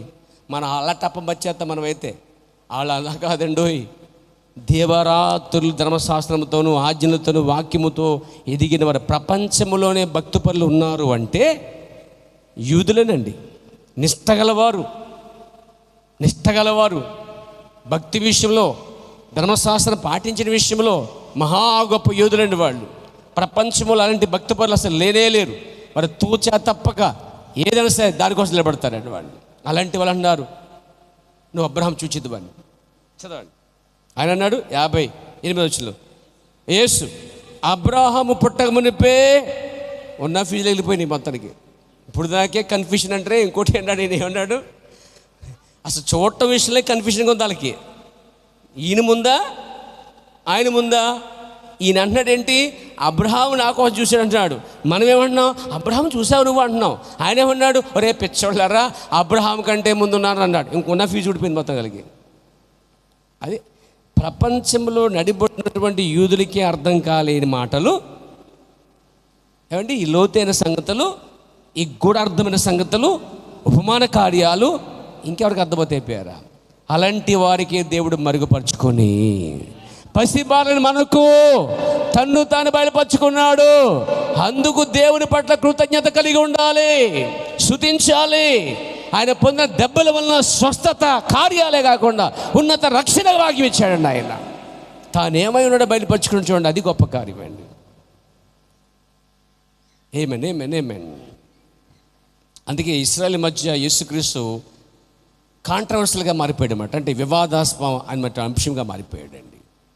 అందుకే ఈ రాయి తగిలి కొంతమంది పడిపోతారని చెప్పారు, కొంతమంది ఇదే రాయిని తగిలి బతుకుతారని చెప్పారు. ఆ రాయి ఎవరికి తెలుసా? తొయ్యబడినటువంటి తలరాయి ఆయనే, మూలరాయి ఆయనే. దేవునికి స్తోత్రం కలిగాక. ఆయనే ప్రత్యక్షపరచబడిన రాయి ఆయనే యేసుక్రీస్తు వారు. అసలు ప్రపంచానికి ఏదైనా మర్మం ఉందంటే క్రీస్తే మర్మం. అదే మీకు ప్రపంచానికి మిస్టరీ ఆఫ్ ఓర్డ్ అనమాట. ప్రపంచానికే మర్మం తెలుసా? అందరి గురించి తెలుసు, కానీ ఈయన కోసం అసలు చిక్కుముడు అనమాట. చిక్కుముడు అర్థం కావట్లేదు జనాలకి, ఇప్పటికీ అర్థం కాదు. తల బాధేసుకున్నారు, కుమారుడా దేవుడా, ఆయన ప్రవక్త మానవుడా, అంత కన్ఫ్యూషన్లో ఇశ్రాయేల్నే పడేసాడండి ఆయన. వీళ్ళంతా వాళ్ళంతా ఈ చిక్కుముడిని అలా విప్పి ఆ పాత్ర మరి యెహోవా దేవుడు యేసుక్రీస్తుని చూపించిన వాడు ఈ కాలంలో చివరి కాల ప్రవక్త ఊలియన్ మేనమండి. ఒక్కడు ఆ కన్ఫ్యూషన్లోంచి ఆ చిక్కుముడి తెలుసుకోవాలంటే సామాన్యమైన భాషలో ఉన్న వర్తమాన పుస్తకం ఎదుగు వచ్చి జాగ్రత్తగా ఒళ్ళు దగ్గర పెట్టి చదివితే మొత్తం పూర్తి బయటపడి వస్తుంది. దేవునికి స్తోత్రం కలుగును గాక, దేవునికి మహిమ కలుగును గాక. కాబట్టి ఇక్కడ ఏం చెప్తున్నాను, దేవుడు తన్ను తాను ఒక నరుల్లోంచి బయలుపరుచుకున్నాడు. ఆ నరుడు ఎవరండి? యేసుక్రీస్తు అనే నరుడు. ఏమే దేవుడికి స్తోత్రం కలిగాక. అబ్రహాము కంటే ముందున్నాను అని చెప్పగానే వాళ్ళు ఏమైపోయారు చూడండి. కాబట్టి వారు ఇంకా లాభం లేదు, అసలే రాళ్ళు పట్టుకున్నారు, ఇక రోడ్డుకి రెడీ అయిపోయారండి, చంపేయడానికి రెడీ అయిపోయారు ఆయన్ని. అంటే అబ్రహాం కంటే ముందున్నానని చెప్పిన యేసు మాట అబద్ధమా? ఏమండి ఆయన అబద్ధం ఆడుతున్నాడా? ఒక చోట ఏమన్నాడు, నాలో పాపం ఉందని ఎవరు స్థాపించగలరు, చూపించగలరు, రుజుపరచగలరు అన్నటువంటి ఆయన అబద్ధమాడిన వాడు ఆయన. యేసుక్రీస్తు ఆ 4 సువార్తలు ఎక్కడ కూడా మాయ మాటలు పెట్టి చెప్పాడు, కానీ మాట మార్చినట్టు కానీ మనం ఎన్నోసారి మాట్లాడతాం, మళ్ళీ ఆ మాటను మనకి తీసుకుంటాం. లేకపోతే కొన్ని మాటలు మడత పెడతా చెప్తాం, అర్థం అయినట్టు కానట్టు మాట్లాడుతూ ఉంటాం మనం. ఏమేన్ ఆయన ఎన్నడూ కూడా మడత పెట్టి మాట్లాడలేదు, వాస్తవం మాట్లాడాడు. పేర సత్యం చెప్పాడండి ఆయన. ఎందుకంటే నేనే సత్యము అన్నాడండి. లోపము లేని సత్యం ఏది ఉందంటే ఆయనే. నేను అబద్ధమని అంటూ ఉంటాం మనం. సత్యచంద్రుడు అబద్ధమాలని చెప్పి ఆయన పోలుస్తారు. అసలు ఆయనకైతే పోల్సి వచ్చింది. అబద్ధం అనేవాడు ఆయనకంటే గొప్పవాడు ఎవరంటే యేసుక్రీస్తు అయ్యున్నాడు. దేవుని నామమున మహిమ కలుగుగాక, స్తుతి కలుగునుగాక. కాబట్టి నా ప్రియమైన సోదరులారా, ఇక్కడ అబ్రహాము కంటే ముందున్నానని చెప్తున్నాడు చూడండి. ఈయన ఇప్పుడు ఆయన శరీరంలో ఉన్నాడు. ఆయన చెప్పే మాటలు శరీరానికి మునుపు మిల్కీషెదెకుడిగా వచ్చేసారా, మిల్కీషెదెకుడిగా వచ్చాడు. అప్పుడు తల్లి గర్భంలో పుట్టకుండా వచ్చాడు. గమనించండి, తల్లి గర్భంలో పుట్టకుండా ముందు వచ్చాడు. అబ్రహాముకి తాను అక్కడ షావేలోయలో తాను బయలుపరుచుకున్నాడు. ఒక మానవ రూపంలోకి వచ్చాడు, కానీ మానవ శరీరం కాదు. ఒక మనిషి రూపంలోకి వచ్చాడు, కానీ మనిషి కాదు. వింటున్నారా? ఒక రూపంలోకి వచ్చాడు. అదే ఆ రూపమే థియోఫిల్లో ఏ రూపమైతే ఉండి ఆరాధించబడుతుందో, స్తుతించబడుతుందో, అక్కడ ఆయన సింహాసనం నుంచి దిగి వచ్చి అబ్రహాముకి ఆ రొట్టె రక్షణ ఇచ్చాడండి. అబ్రహాము కన్నులారా చూశాడు, ఆయన్ని చూసి ఆనందించాడు. దేవునికి స్తోత్రం కలగాక. అబ్రహాం దగ్గరికి యెహోవాగా వచ్చాడండి ఆయన. మీకు తెలుసా, యెహోవాగా వచ్చినప్పుడు ఆయన ఒక థియోఫిల్గా వచ్చాడండి ఆయన. యెహోవాగా రాలే. దానికోసం దేవునితో కలిసి ఆలోచించుట, కాన్ఫిడెన్స్ విత్ గాడ్ అని వర్తమానం అంది పేర. దాంట్లో అంటాడు ఆయన, పరలోకం వైపు చూడండి, ప్రవక్త వరుస్తాడు. ఇప్పుడు పరమందు చూడండి, అదిగో సింహాసనం. అక్కడ డిస్కషన్ జరుగుతుందట సింహాసనం ఎదుట. అందరూ అన్నారట, అయ్యా మేము వెళ్తాం అంటున్నారట అండి. దేవునికి స్తోత్రం కలిగాక, దేవునికి మహిమ కలిగాక. ఆయన అన్నాడు, కాదు మీరెవరు కాదు, నేనే వెళ్తాను. ఆమేన్. సింహాసనం దిగి వచ్చి ఆయన కిందకి వెళ్దామని చెప్పి గాబ్రియేల్ అని పిలిచాడు, మిఖాయేల్ అని పిలిచాడు. చిత్తం ప్రభుని వచ్చారు వాళ్ళు. మనము కిందకి వెళ్ళబోతున్నాం. అలాగే ప్రభు వెళ్ళిపోదామన్నా, ఇలాగ వెళ్ళిపోవటం. ఈ విధంగా కాదు, మానవ రూపం తెల్లాలి. అది దేవదూత రూపం, ఇది దేవుని రూపం, మానవ రూపం కావాలి. Praise the lord. అప్పుడు ఆయన ఏం చేశాడంటే ఒక అవతారం కలగజేశాడు. ఆయన సృష్టికర్త కాబట్టి, ఆయన సృష్టికర్త కాదా, శక్తి ఉన్నవాడే కాదా? ఇప్పటికి శక్తి ఉందంటారా? ముసలాడు ఎప్పుడైనా నేను బలం ఉంగిపోయిన దానికి మనకైపోద్ది, కానీ ఆయన సృష్టించగలడు. ఏదైనా బాడీ పార్ట్లో పాడైతే, క్యాన్సర్ అయినా, వ్యాధి అయినా, అది తలపోడైనా, అది కిడ్నీ సమస్య అయినా, అది హార్ట్ ప్రాబ్లం అయినా, అది నర్మ ప్రాబ్లం అయినా, ఎముకలైనా, వేటనైనా సృష్టికర్త వెలిగితే అవి కొత్తగా సృష్టించబడగలవు. అది కూడా ఆయన చిత్తాను ప్రకారంగా అయితే. ప్రభు నాను మహిమ కలుగుగాక. భూమి మీద ఇంత కాలం ఉండాలని నిర్ణయించి పిలిస్తే అది వేరే విషయం. కానీ దేవుడు ఇంత కాలాన్ని వరకు వాడుకోవాలి, తన ద్వారా దేవుడు మహిమపరచాలనుకుంటే, దేవుడు అక్కడ ఆ ఏవైతే పోనీయో ఆ క్యాన్సర్ కణాలని దేవుడు మళ్ళీ పోగొట్టి స్వస్థపరిచి అక్కడ కొత్త కిడ్నీలను, కొత్త హార్ట్స్లను, కొత్త సెల్స్లను, కొత్త కెనాలులను ఆయన సృష్టించగలడండి. ఆయన ఇంకా అవర్ గాడ్ క్రియేటర్ అండి. మన దేవుడు ఇంకా సృష్టికర్తగా ఉన్నాడు. దేవుడు నామమున మహిమ కలుగాక. బయట ఉన్న వాళ్ళు వాక్యం వింటున్నారా? పిల్లలు మాత్రం చూసుకుంటున్నారండి. మీరు వాక్యం వినాలి, పిల్లల్ని చూసుకోవాలి. 2 పనులు ఉన్నాయి మీకు. ఓ పని మర్చిపోకండి, ముఖ్యమైన పని. పిల్లల్ని చూసి పర్లేదు, వాక్యం మాత్రం మర్చిపోకండి. దేవునికి స్తోత్రం కలుగాక, దేవునికి మహిమ కలుగునుగాక. ఎందుకంటే వారానికి ఒకసారి మనం తింటున్నాం భోజనం. ఆ తినేదో జాగ్రత్తగా మెతికి కూడా మిస్ అవ్వకుండా తినగలగాలి. జ్ఞానం ఉండాలి విషయంలో, లేదా ఆత్మ చెలరిపోయే అవకాశాలు ఎక్కువ ఉంటాయి. పేర దేవునికి స్తోత్రం కలిగాక. కాబట్టి ఆయన సింహాసనం దిగి వచ్చినప్పుడు, అబ్రహాం దిగి వచ్చినప్పుడు ఆయన థియోఫిల్ వచ్చాడండి. మేకలకు ఒక శరీరము, గాబులకు ఒక శరీరము, ఆయన కాళ్ళకు ఒక శరీరం ఉంది, అందులోకి వెళ్ళిపోయాడు ఆయన. Praise the lord. నడుచుకుంటూ వస్తున్నారు. ఈ పాదాలకి పాలస్తీనా దేశంలో ఇసుక కూడా అంటుకుంది, దులి. అందుకే అబ్రహాం నీళ్ళు ఇచ్చాడు. ఏమంటే దోతలకి నీళ్ళు అవసరమా అండి? కాలు కడుక్కునే అవసరం.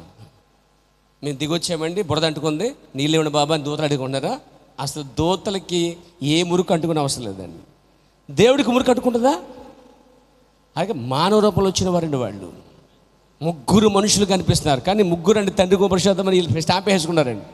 కానీ అక్కడ యెహోవా ఒక థియోఫిల్ ప్రత్యక్షపరిచిపోయాడు. తెలుసా, అబ్రహాము చూసేశాడు ఆయన్ని. దేవునికి స్తోత్రం. నీకు ఇంకో విషయం చెప్పనా, అబ్రహాంకు బయలుపాటు చేశాడు. అక్కడ ముగ్గురు దేవుడు కాదు, ఒకే దేవుడు. ఇద్దరు దేవదూతలని అబ్రహాం బాగా బయలుపాటు వచ్చేసింది. అసలు అబ్రహాం ఎప్పుడు కలుసుకునే ముందు ఆదికాండం 14వ అధ్యాయంలో షావేలోయలో మెల్కీషెదెకుగా రొట్టె రక్షణ తీసుకుని వచ్చాడు. ఇక్కడ 19వ అధ్యాయంలో యెహోవాయే ఇద్దరు దేవతలు తీసుకుని వచ్చాడు, దేవదూతల్ని. కానీ అక్కడ యెహోవా ఆమెను సంపాదించాడు, కానీ ఆయన షావేలోయలో చూసిన ఆ ముఖ చిత్రమే. అందుకే నేరుగా కనిపించాడు, తిన్నగా వెళ్ళాడు. మనుషులు సమానం కనిపిస్తున్నా కానీ ఆ మధ్య వ్యక్తి మాత్రం ఇంతకుముందు ఎప్పుడో చూశాను. ఆదికాండం 14వ అధ్యాయంలో రొట్టె తీసుకొచ్చింది ఈయనే అని సాష్టాంగ పడ్డాడండి. అది రివల్యూషన్, బయలుపట్టుండి. మళ్ళీ కొత్త నిబంధనలో జక్కయ్యకిలా ముసుగు తీసేసాడు. అంటే అక్కడ చూశాడు జక్కయ్య, ఇక్కడ చూశాడండి. అలాగే దాన్ని మీ కాల ప్రవక్త ఓ టైటిల్ పెట్టాడు, బలవంతుడైన దేవుడు మన ముందు ప్రత్యక్షపరచుకోనేను. మళ్ళీ చెప్తాడు, బలవంతుడైన మహా గొప్ప యెహోవా ఒక నరిలో ఉండి ఒక మానవులో నివసించి తన్ను తాను ప్రత్యక్షపరచుకున్నాను.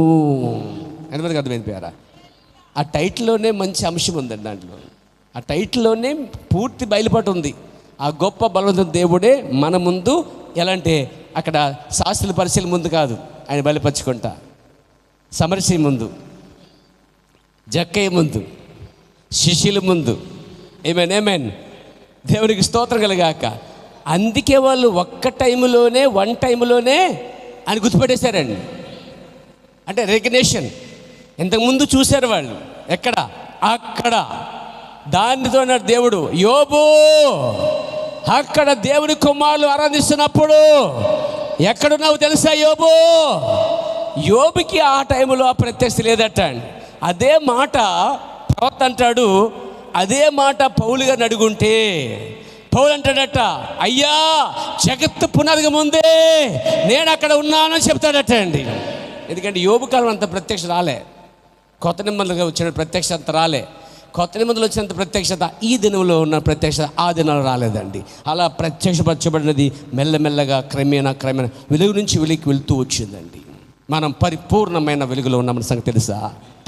అంటే పాత నిబంధనలో మోషే ఎరగబాగు చేశాడు.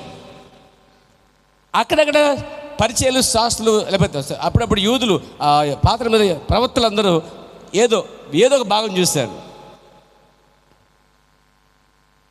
అంటే ఒక విగ్రహాన్ని కాళ్ళ నుంచి అలా చూసుకుంటూ వస్తే ఫైనల్గా ఏంటండి?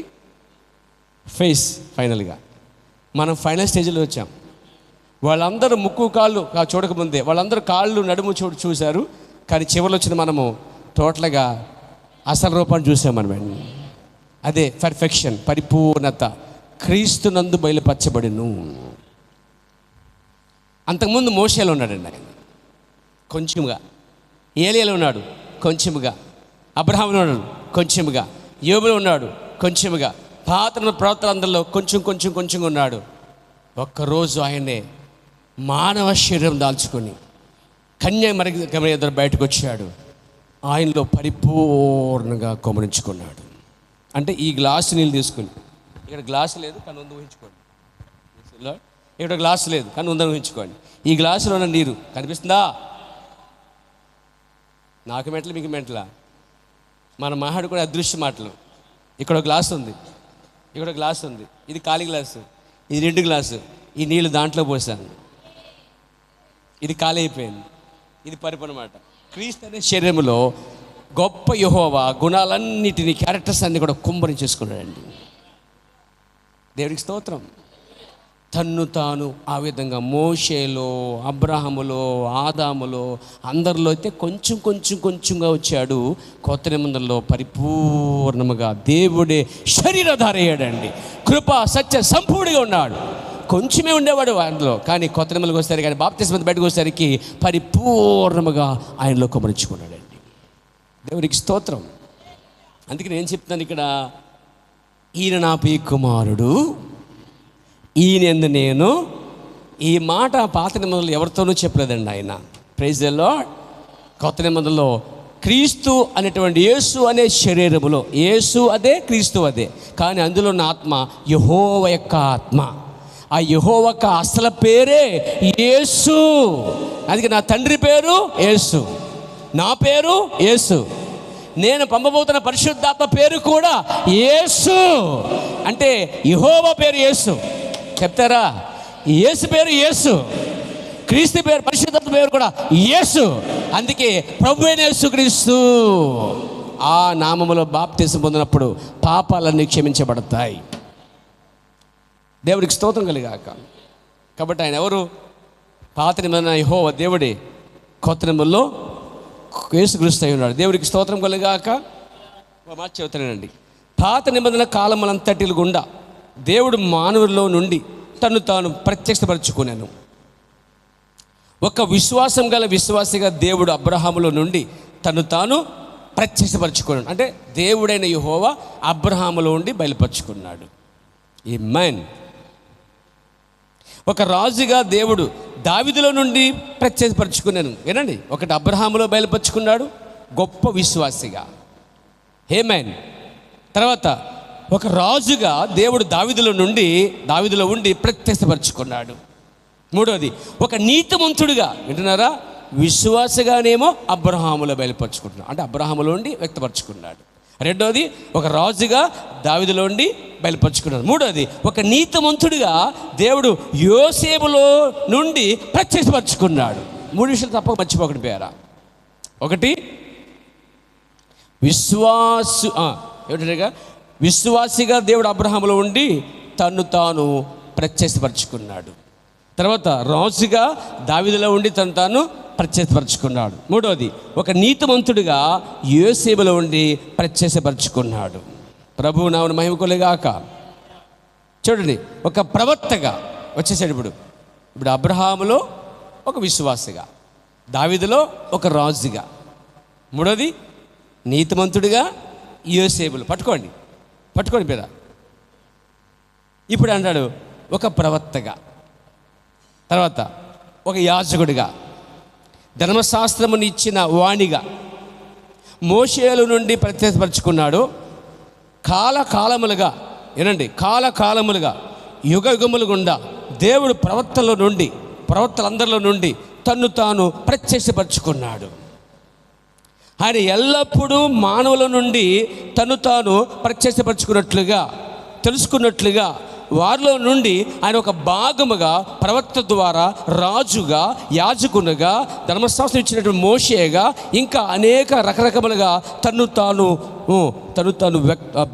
ప్రత్యక్షపరచుకొని ఉంటాడండి.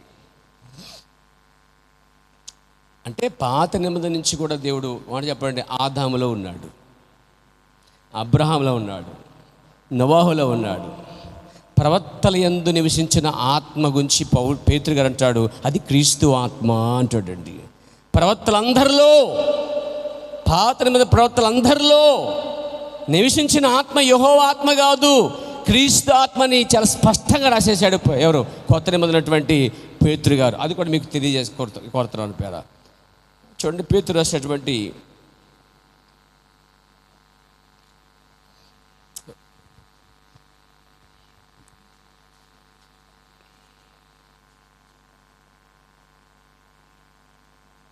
మొదటి పేతురు రాసిన పత్రిక 1వ అధ్యాయము 10వ వచనాన్ని 10, 11 అక్కడే ఉంది, పట్టుకోవాలి మీరు దాన్ని. అక్కడే ఒకటి ఉంది, అక్కడే పేతురు ప్రత్యక్షత ఉంది. పేతురికి వచ్చిన ప్రత్యక్షత ఏదైతే ఉందో దాన్ని మనం పొందుకోవాలి. మీకు కలుగు ఆ కృప గురించి ప్రవచించిన ప్రవక్తలు ఈ రక్షణ గురించి పరిశీలించుచు తమ యందున్న క్రీస్తు ఆత్మ ఏమందంటే తమ యందు అనగా ఎందరైతే పాత నిబంధనల ప్రవక్తలు ఉన్నారో, దానికి దావీదు కావచ్చు, యోసేపు కావచ్చు, అబ్రహాము కావచ్చు, ఇక ప్రవక్తలు, చిన్న ప్రవక్తలు, పెద్ద ప్రవక్తలు, దానియేలు, వీళ్ళంతా కొలుచుకోండి. టోటల్గా ఆ పాత నిబంధన ప్రవక్తలందరిలో తన్ను తాను ఉండి బయలుపరుచుకున్నాడట. తమ యందున్న క్రీస్తు ఆత్మని డిక్లరేషన్ చేశాడు. ఎవరు? పేతురు గారండి. పేతురు బోధలు ఏమిటంటే ప్రవక్తలందరిలో యెహోవా అనుకున్నాం, కాదు, క్రీస్తు ఉన్నాడు. అక్కడ యెహోవా ఆత్మయే క్రీస్తాత్మ, క్రీస్తాత్మయే పరిశుద్ధాత్మ. దీవిని పౌలు గారు దేవుని ఆత్మ అంటాడో చోట, క్రీస్తు యేసు ఆత్మ అంటాడో చోట, తర్వాత కింద పరిశుద్ధాత్మ అంటాడో చోట. అదే పౌలు గారు మళ్ళా ఆత్మ ఒక్కటే, నిరీక్షణ ఒక్కటే, విశ్వాసం ఒక్కటే. మీరు వింటున్నారా? ప్రభు నన్ను మహిమకొలుగాక. కాబట్టి ఇక్కడ నేను చెప్పబోయే విషయం ఏంటంటే, దేవుడు మనుషుల నుండి తాను మనిషి అనగా అక్కడ పాత నిబంధన మనుషులందరూ, ప్రవక్తలందరూ, ఆ చివరికి వచ్చేసరికి ఒక శరీరం వచ్చింది. ఇప్పుడు దాకా మోషే శరీరాన్ని వాడుకున్నాడు దేవుడు, అబ్రహాం శరీరాన్ని వాడుకున్నాడు పాత నిబంధనలో. వింటున్నారా? వింటున్నారా? వింటున్నారా? వింటున్నారా? అంటే ఇప్పుడు దాకా ఆయన అబ్రహాం శరీరాన్ని, దావీదు శరీరాన్ని, సొలొమోను శరీరాన్ని, ఇంకా చెప్పండి ఆదాము శరీరాన్ని, ప్రవక్తలు ఏలియా శరీరాన్ని, ఎలీషా శరీరాన్ని అలా చూసుకుంటూ వచ్చిన దేవుడు ఏం చేశాడంటే స్వయంగా ఆయనకంటూ ఒక సొంత శరీరాన్ని నిర్మించుకున్నాడు. ఆ సొంత శరీరం కోసం ప్రవక్త చెప్పిన మాట వినండి, నా అంశం మర్చిపోకండి. దేవుడు మనుషులు అనగా, నా దృష్టిలో మనిషి అనగా అక్కడ చూస్తుంటే క్రీస్తు యేసే నరుడు. అక్కడ మనుషులందరిలో కొద్దిగా వచ్చిన దేవుడు ఇక్కడ మనిషిలో తను పూర్తిగా కొమ్మరించుకుని, ఇంత గ్లాసులో నీళ్ళు ఎలాగైతే షిఫ్ట్ చేసామో ఆ విధంగా టోటల్గా దేవుడు అందులో కొమ్మరించుకున్నాడు అండి. ప్రభు నన్ను మహిమ కలుగాక. వినండి, ఆయన మానవులలో ఒక భాగస్వామి ఆయను. ఇప్పుడు రక్త మాంసములు ధరించి బయటకు వచ్చినప్పుడు దేవుని యొక్క బయలుపరచబడిన స్వరూపమే యేసు అట. దేవుని యొక్క బయలుపరచబడిన స్వరూపమే యేసు అట అండి. ఇంతవరకు స్వరూపము సొగసు లేకపోతే ఒక వెలుగు, మహా గొప్ప తేజస్సు, ఆయన ఎవరు చూడలేరు, చూసినా బతకలేరు, మహా గొప్ప వెలుగు ఆయన అనుకున్న వాళ్ళందరూ యేసుక్రీస్తు అనే నరుల్లో ఆ గొప్ప ఎవరు ఊహించుకున్నారో ఆయన ఈలో ఉన్నాడండి. God in simplicity. దేవుడు తాను సామాన్యతలో బయలుపరుచుకున్నాడండి. దేవుని స్తోత్రం. దేవుని బయలుపరచబడిన ఆ స్వరూపమే, కనబడని స్వరూపమే, అదృశ్యమైన స్వరూపమే, కనబడనటువంటి మహా గొప్ప వెలుగు, మహా గొప్ప తేజస్, ఆ గొప్ప ఆయన ఏమండి, ఆ గొప్ప పవర్, ఆ శక్తి క్రీస్తు అనే తోలులో, శరీరములో పరిపూర్ణ నివసించాడు. ఇంకా దేవుడు నిజముగా బయలుపరచబడినప్పుడు ఆయన శరీరం అందు ప్రత్యక్షమైన అంటాడండి. ఆ గొప్ప యెహోవా దేవుడు మానవ శరీరంలో తను ప్రత్యక్షపరుచుకున్నాడు. మోషేలో కొంచెం, వీళ్ళు కొంచెం అయితే ఇక్కడ మొత్తం పరిపూర్ణముగా కాళ్ళు మొదలుగా తల వరకు సంపూర్ణంగా బయలుపరిచేసుకున్నాడు అండి. ఏమేన్ ఒక మాట చెప్పాలంటే సృష్టికర్తయే సృష్టి మీద నడుస్తున్నాడు అండి. తాను సృష్టించుకున్న భూమి మీద దేవుడు మానవ రూపంలో నడుస్తున్నాడు అండి. నమ్మగలరా మీరు? Praise the lord. దేవునికి స్తోత్రం కలగాక. మీకు తెలుసా, ఆ యోహాను సువార్తలో యోహానుకు వచ్చిన గొప్ప బయలుపాటు అండి. చదవండి, మొదట యోహాను సువార్త 1వ అధ్యాయము. ఆ మాట మీరు పట్టుకోండి, అద్భుతమైన మాట అక్కడ ఉంది. దేవుడు ప్రత్యక్షత అనుగ్రహించును గాక, దేవుడు తను బయలుపరుచుకును గాక తన వాక్యము ద్వారా. 10వ వచనం, 1:10. ప్రతి మనిషిని వెలిగించున్నది. ఇది గమనించండి. ఆయన అంటే ఎవరు? యేసుక్రీస్తు అని చెప్తున్నాడు ఇక్కడ.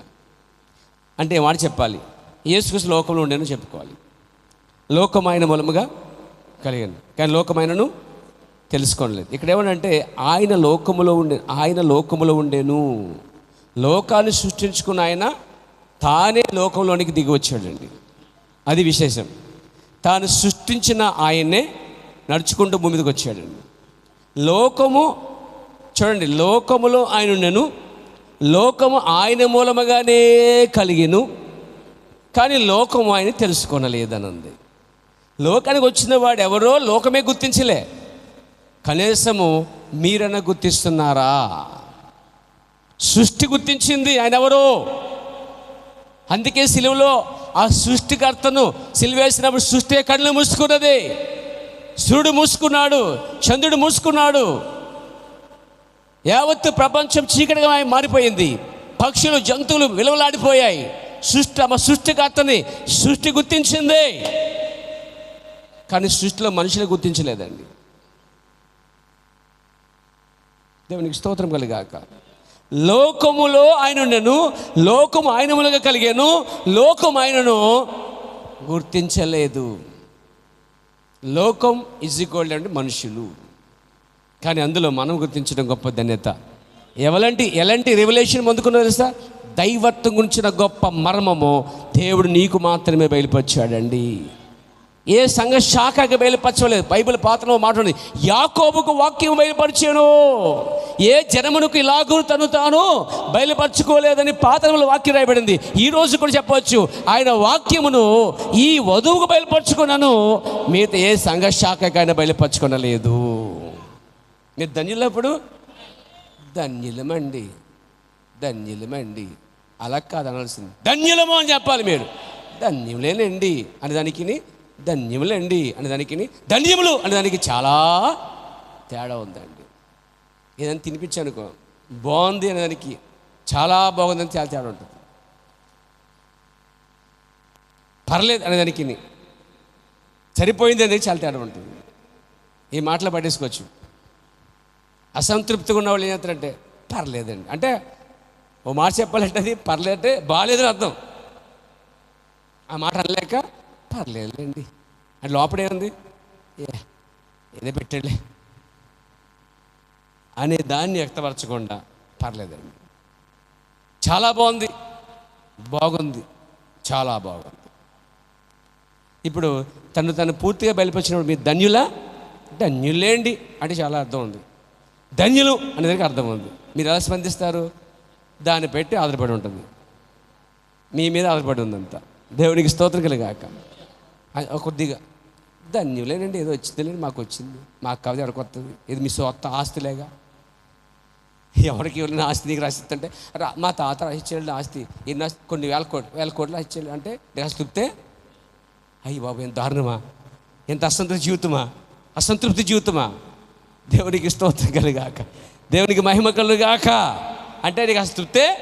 కొంతమందికి ఎంత పెట్టినా కానీ పెట్టాలండి, తినాలండి అంటే ఆ జీవితాన్ని ఎన్ని పెట్టినా ఎంత చేసినా అస్సలే నో సాటిస్ఫాక్షన్, తృప్తే ఉండదండి. అసలు ఏది తృప్తి లేకపోయినా కానీ ఆయన తాను ఏమైనాడో బయలుపరచడం చూడండి. దైవత్వము క్రీస్తులో తను తాను పూర్తిగా బయలుపరచడం చూడండి. దాని విషయంలో సాటిస్ఫాక్షన్ ఎంతమంది ఉన్నారండి? అసలు ఇక్కడ మీరు తృప్తిగా ఎంతమంది ఉన్నారండి? ఆ మహా గొప్ప దైవ స్వరూపి కనబడి మహా గొప్ప దేవుడు, సర్వపూర్వమైనటువంటి సర్వయంత్రమైన దేవుడు ఒక మానవ రూపంలో ఉండి తను బయలుపరుచుకున్నాడండి. ఆ తృప్తి ఎంతమందికి ఉంది ఈరోజు? దేవునికి స్తోత్రం కలుగాక. అంటాడైనా దేవుడు నిజముగా బయలుపరచబడినప్పుడు ఆయన శరీరములో ప్రత్యక్షపరచబడిను అంటున్నాడు. ఆయన దేవుడై ఉండి తన్ను మానవులకు మానవునిగా బయలుపరుచుకున్నాను. దేవుడై ఉండి మానవులుగా బయలుపరుచుకున్నాడు. ప్రవక్తగా బయలుపరుచుకున్నాడు. యాజకులకి బయలుపరుచుకున్నాడు. రాజుగా బయలుపరుచుకున్నాడు. విశ్వాసుగా బయలుపరుచుకున్నాడు. అంటే మొత్తం అంటారు కదా, మొత్తం టోటల్గా పాత్రలన్నీ అయినదండి. సంతోషంగా లేదా? కొన్నిసారి నువ్వు వేసిన పాత్ర కూడా ఆయన వేసేస్తున్నాడు. ఇంకా నువ్వు సోమర్థనంగా ఉంటే ఉపయోగం లేదండి. నీళ్ళు విశ్వాసం లేకపోతే విశ్వాసం కుమ్ము నుంచి లాక్కుంటున్నాడు ఆయన. మన డమ్మి క్యాండిడేట్లు ఆయన మనం వాడుకుంటున్నాడండి. దేవునికి స్తోత్రం కలుగాక, దేవునికి మహిమ కలుగుగాక. Praise in the name of Jesus. Hallelujah. చూడండి, మానవుని బయలుపరుచుకుంటున్నాడు. యేసు తండ్రిని బయలుపరిచాను, వాక్యము తండ్రిని బయలుపరిచాను. జాగ్రత్తగా వినండి. తండ్రిని బయలుపరిచింది ఎవరు? యేసే. మీరు తండ్రిని ఎరగరు, కానీ ఇప్పటి నుంచి తండ్రి మీరు ఎరుగుదు అంటాడు. మీరు తండ్రిని చూడలేదు, కానీ ఇప్పటి నుంచి మీరు ఆయన చూచెదురు అంటాడు. చూడండి, ఆయన అంటున్నాడు అంటే అద్వితీయ దేవుడిని బయలుపరిచింది ఎవరు తెలుసా? యేసుక్రీస్తు వారే. అంటే తండ్రిని బయలుపరచాలంటే, ఇప్పుడు ఉదాహరణకి మీ ఇంటికి వచ్చాను, చాలాసార్లు ఏమన్నారంటే మా నాన్న నాలే ఉన్నాడు, మా తండ్రి సేమ్ అచ్చుకుదినట్టుగా ఉన్నారు. కొన్నిసార్లు మేము బయటికి వెళ్ళినప్పుడు నా స్టాంపులు మా పిల్లల మీద ఉంటుంది. ఒకసారి కొత్తలు పరిచయం అయితే అదే సేమ్ స్టాంప్ దింపేశారండి, ఇక్కడ మీరు మీ అమ్మాయి ఒకలా ఉన్నారండి, మీ పిల్లలు ఒకలా ఉన్నారండి అంటూ ఉంటారు. కానీ ఆమె టేస్ట్లు వేరు, నా టేస్ట్లు వేరు, ఆమె రుచులు వేరు, మన రుచులు వేరుగా ఉంటాయి, ఇష్టాలు వేరుగా ఉంటాయి. విన్నారండి? రూపం ఒకటైనా స్వభావాలు ఎరుగా ఉంటాయి. ఇక నీ తండ్రి చూపించమంటే ఇంటికి వెళ్ళిన తర్వాత మా తండ్రి చూపిస్తాను, తండ్రి తండ్రి తండ్రి తండ్రి తండ్రి తండ్రి తండ్రి తండ్రి తండ్రి అని చెప్పి డౌట్ వచ్చేసరికి మీ నాన్న చూపించమని అడిగారు. ఇంటికి రమ్మన్నారు, ఇంటికి వచ్చారు, కూర్చోబెట్టారు. ఇంక మీరు వెయిటింగ్ ఎవరి కోసం వెయిటింగ్? ఎప్పటి నుంచో ఈయన తండ్రి అన్నాడు, ఒకసారి చూసేయాలనిపించేసింది. ఎవరికి? పిలుపు గారికి. పిలుపు గారు రూమ్లో వెయిటింగ్ చేస్తున్నాడు. ఆయన ఆత్రుత అంటే ఈసారి ఆ తండ్రిని ఖచ్చితంగా నేను విన్నాను, కళ్ళారా చూసేస్తానండి. చాలా ఆసక్తిగా ఉన్నాడు. ఆయన హోప్స్, ఆయన దాని ఎక్స్పెక్టేషన్స్ చాలా ఎక్కువగా ఉన్నాయి. తీరా వచ్చి అడుగుతున్నాడు, ఏమని? తండ్రి అన్నావు కదా, ఏదయ్యా? నేనే తండ్రి. ఎలా ఉంటుంది ఇప్పుడు?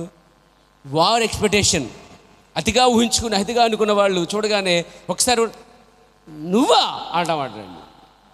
అలా ఆయన తండ్రి చెప్పిన తర్వాత, పిలుపు ఇప్పుడు దాకుండా అది ఎవరనుకుంటున్నావు?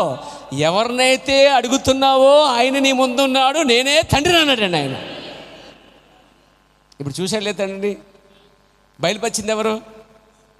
యేసుక్రీస్తే తండ్రిని సంఘమును బయలుపరిచాడు. పిలుపు సంఘం సాదృశ్యంగా ఉన్నాడు. అక్కడ ఆ పిలుపు స్థానంలో శాస్త్రుల పరిచయాలు ఉంటే ఆయన బయలుపరిచేవాడు కాడు. ఆయన శాస్త్రుల పరిచయాలకి మరుగుపరుచుకుని తనకున్నటువంటి ఏర్పాట్లు ఉన్న వారికి తను బయలుపరుచుకుంటున్నాడు. మీరు అనొచ్చు, ఏమండి దేవుడు మీకే మాకు బయలుపరచబడ్డా అని అడుగుతారు కదా. బయలుపరచబడ్డాం చెప్పండి, నో ప్రాబ్లం. ఏం కాదు, డైరెక్ట్ చెప్పి మీకు బయలుపరచబడ్డు. అదేంటి? అంతే. అది అయితే దేవుడు పక్షపాత ఆశపాత. ముందు నీకున్న జ్ఞానమంతా ముందు విడిచిపెట్టు. ముందు నీ తెలివితేటలన్నీ జ్ఞానమంతా ఎంటిగా చేసుకుంటే ఆయన సామాన్యతలో ఉంటాడు. నువ్వు చూడాలనుకుంటే ముందు నువ్వు సామాన్యతలోకి దిగురా. అప్పుడు అర్థమైంది వాడికి, నేను చాలా ఎక్కువ ఉన్నత స్థలం ఊహించుకున్నానండి. వాడు తను తగ్గించుకోగలిగితే ఖచ్చితంగా బైబిల్ చెప్తుంది, ఏ జనమునైనా తనకు భయపడేవారిని ఆయనంట అంగీకరించిన వాక్యం రాయబడిందండి. ఏ జనమునైనా సరే, ఎవరైనా సరే ఆయనకు భయపడి నీతిగా నడుచుకున్నట్లయితే, అది ఏ కులములో, జాతులో, మతంలో, ఏ ఆరాధనలో ఉన్నా సరే, ఏ దేవుళ్ళు నమ్మున్నా సరే, ఎంత భక్తి చేసినా సరే, వారు దేవుని పట్ల నీతిగాను తాను దేవునికి భయపడుతూ నీతిగా జీవించే వాళ్ళందరికీ ఆయన బయలుపరుచుకుంటాడండి. దేవుడికి స్తోత్రం కలిగాకు. కాబట్టి ఇక్కడ మనం చూసే మాట వినండి పేర. ఏమంటామంటే, దేవుడు ఒక నరులో ఉండి బయలుపరుచుకున్నాడు. దేవుడు మనిషిలో నుండి తను వ్యక్తపరచుకున్నాడు. దీన్ని గాడ్ అపెరేడ్ ఇన్ మ్యాన్. దేవుడు ఒక మనిషిలో ఉండి తను బయలుపరుచుకుంటున్నాడు అన్నాడు. దేవునికి స్తోత్రం కలుగును గాక, దేవునికి మహిమ కలుగును గాక. ఏమన్నాడు? యేసు తండ్రిని బయలుపరిచాను. ఇక్కడ పిలుపుకి వాక్యము తండ్రిని బయలుపరిచాను. వాక్యము ద్వారానే తండ్రి ఎవరో కనుగొంటాం. యేసు ద్వారా తండ్రి బయలుపరచబడ్డాడు, వాక్యము ద్వారా తండ్రి బయలుపరచబడుతున్నాడు. అంటే యేసుక్రీస్తు మాట వాక్యము ఒకటైతేనే అది బయలుపరచబడుతుంది. దేవునికి స్తోత్రం కలిగాక. ఇక్కడ అర్థము, యేసు వేరు, వాక్యం వేరు కాదు. యేసు మాటే దేవుని వాక్యం. నా మాటలో జీవం ఆత్మయ్య ఉన్నాయని చెప్పాడు. యేసు సజీవ వాక్యముగా ఉన్నాడు అన్నాడండి. దేవునికి స్తోత్రం కలిగాక, దేవునికి మహిమ కలిగాక. కాబట్టి ఇక్కడ మనం గమనించాల్సిందంటే, ముగ్గురు దేవుళ్ళు కాదు, అది నిన్ను విగ్రహారాధనకు చేయుటకు అపవాది నీకు అలాగున చెప్పాను అన్నాడండి. చూడండి, ఒకే దేవుడు 3 గుణ లక్షణములు వ్యక్తపరచబడిను. తండ్రిగా, కుమారుడిగా, రక్షణగా, స్వస్థపరచవాడిగా, సృష్టికర్తగా తన్ను బయలుపరచుకున్నాను. దేవుడి స్తోత్రం. దేవుడు యేసుక్రీస్తు నందు వ్యక్తమాయను. ఆయనే తండ్రి, ఆయనే కుమారుడు, ఆయనే పరిశుద్ధాత్మ.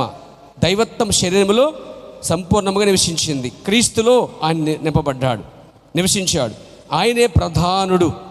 దేవుడే క్రీస్తుగా వచ్చాను. క్రీస్తులో దంతయు సంఘములో కొమ్మరించుకోవడానికి ఇష్టపడుతున్నాడు. ఆయన యందు శరీరీత్యా దైవత్వం పరిపూర్ణంగా నివసించింది. క్రీస్తులో దైవత్వం పరిపూర్ణ నివసించింది. లేఖనము తనంతటిలోనూ దేవుని యొక్క ఉద్దేశం అదే. లేఖనమన్నీ తన ఉద్దేశం ఏంటంటే, దేవుడు క్రీస్తులో ఉన్నాడు. దేవుడు ప్రవక్తలో ఉన్నాడు అనుకున్న దేవుడు క్రీస్తులో తన పూర్తిగా కొమ్మరించుకున్నాడు. రక్షకుడిగా ఆయన రూపం ధరించాను.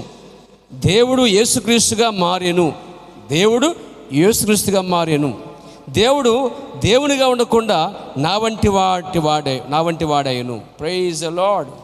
దేవునికి స్తోత్రం కలిగాక. ఆయనకు 3 కార్యాలయాలు ఉన్నవి. భూమి మీద ఆయన ప్రవక్తగా ఉండేను, 1 గుర్తుపెట్టుకోండి. 2 పరలోకమందు ఆయన ప్రధాన యాజకుడిగా ఉండెను.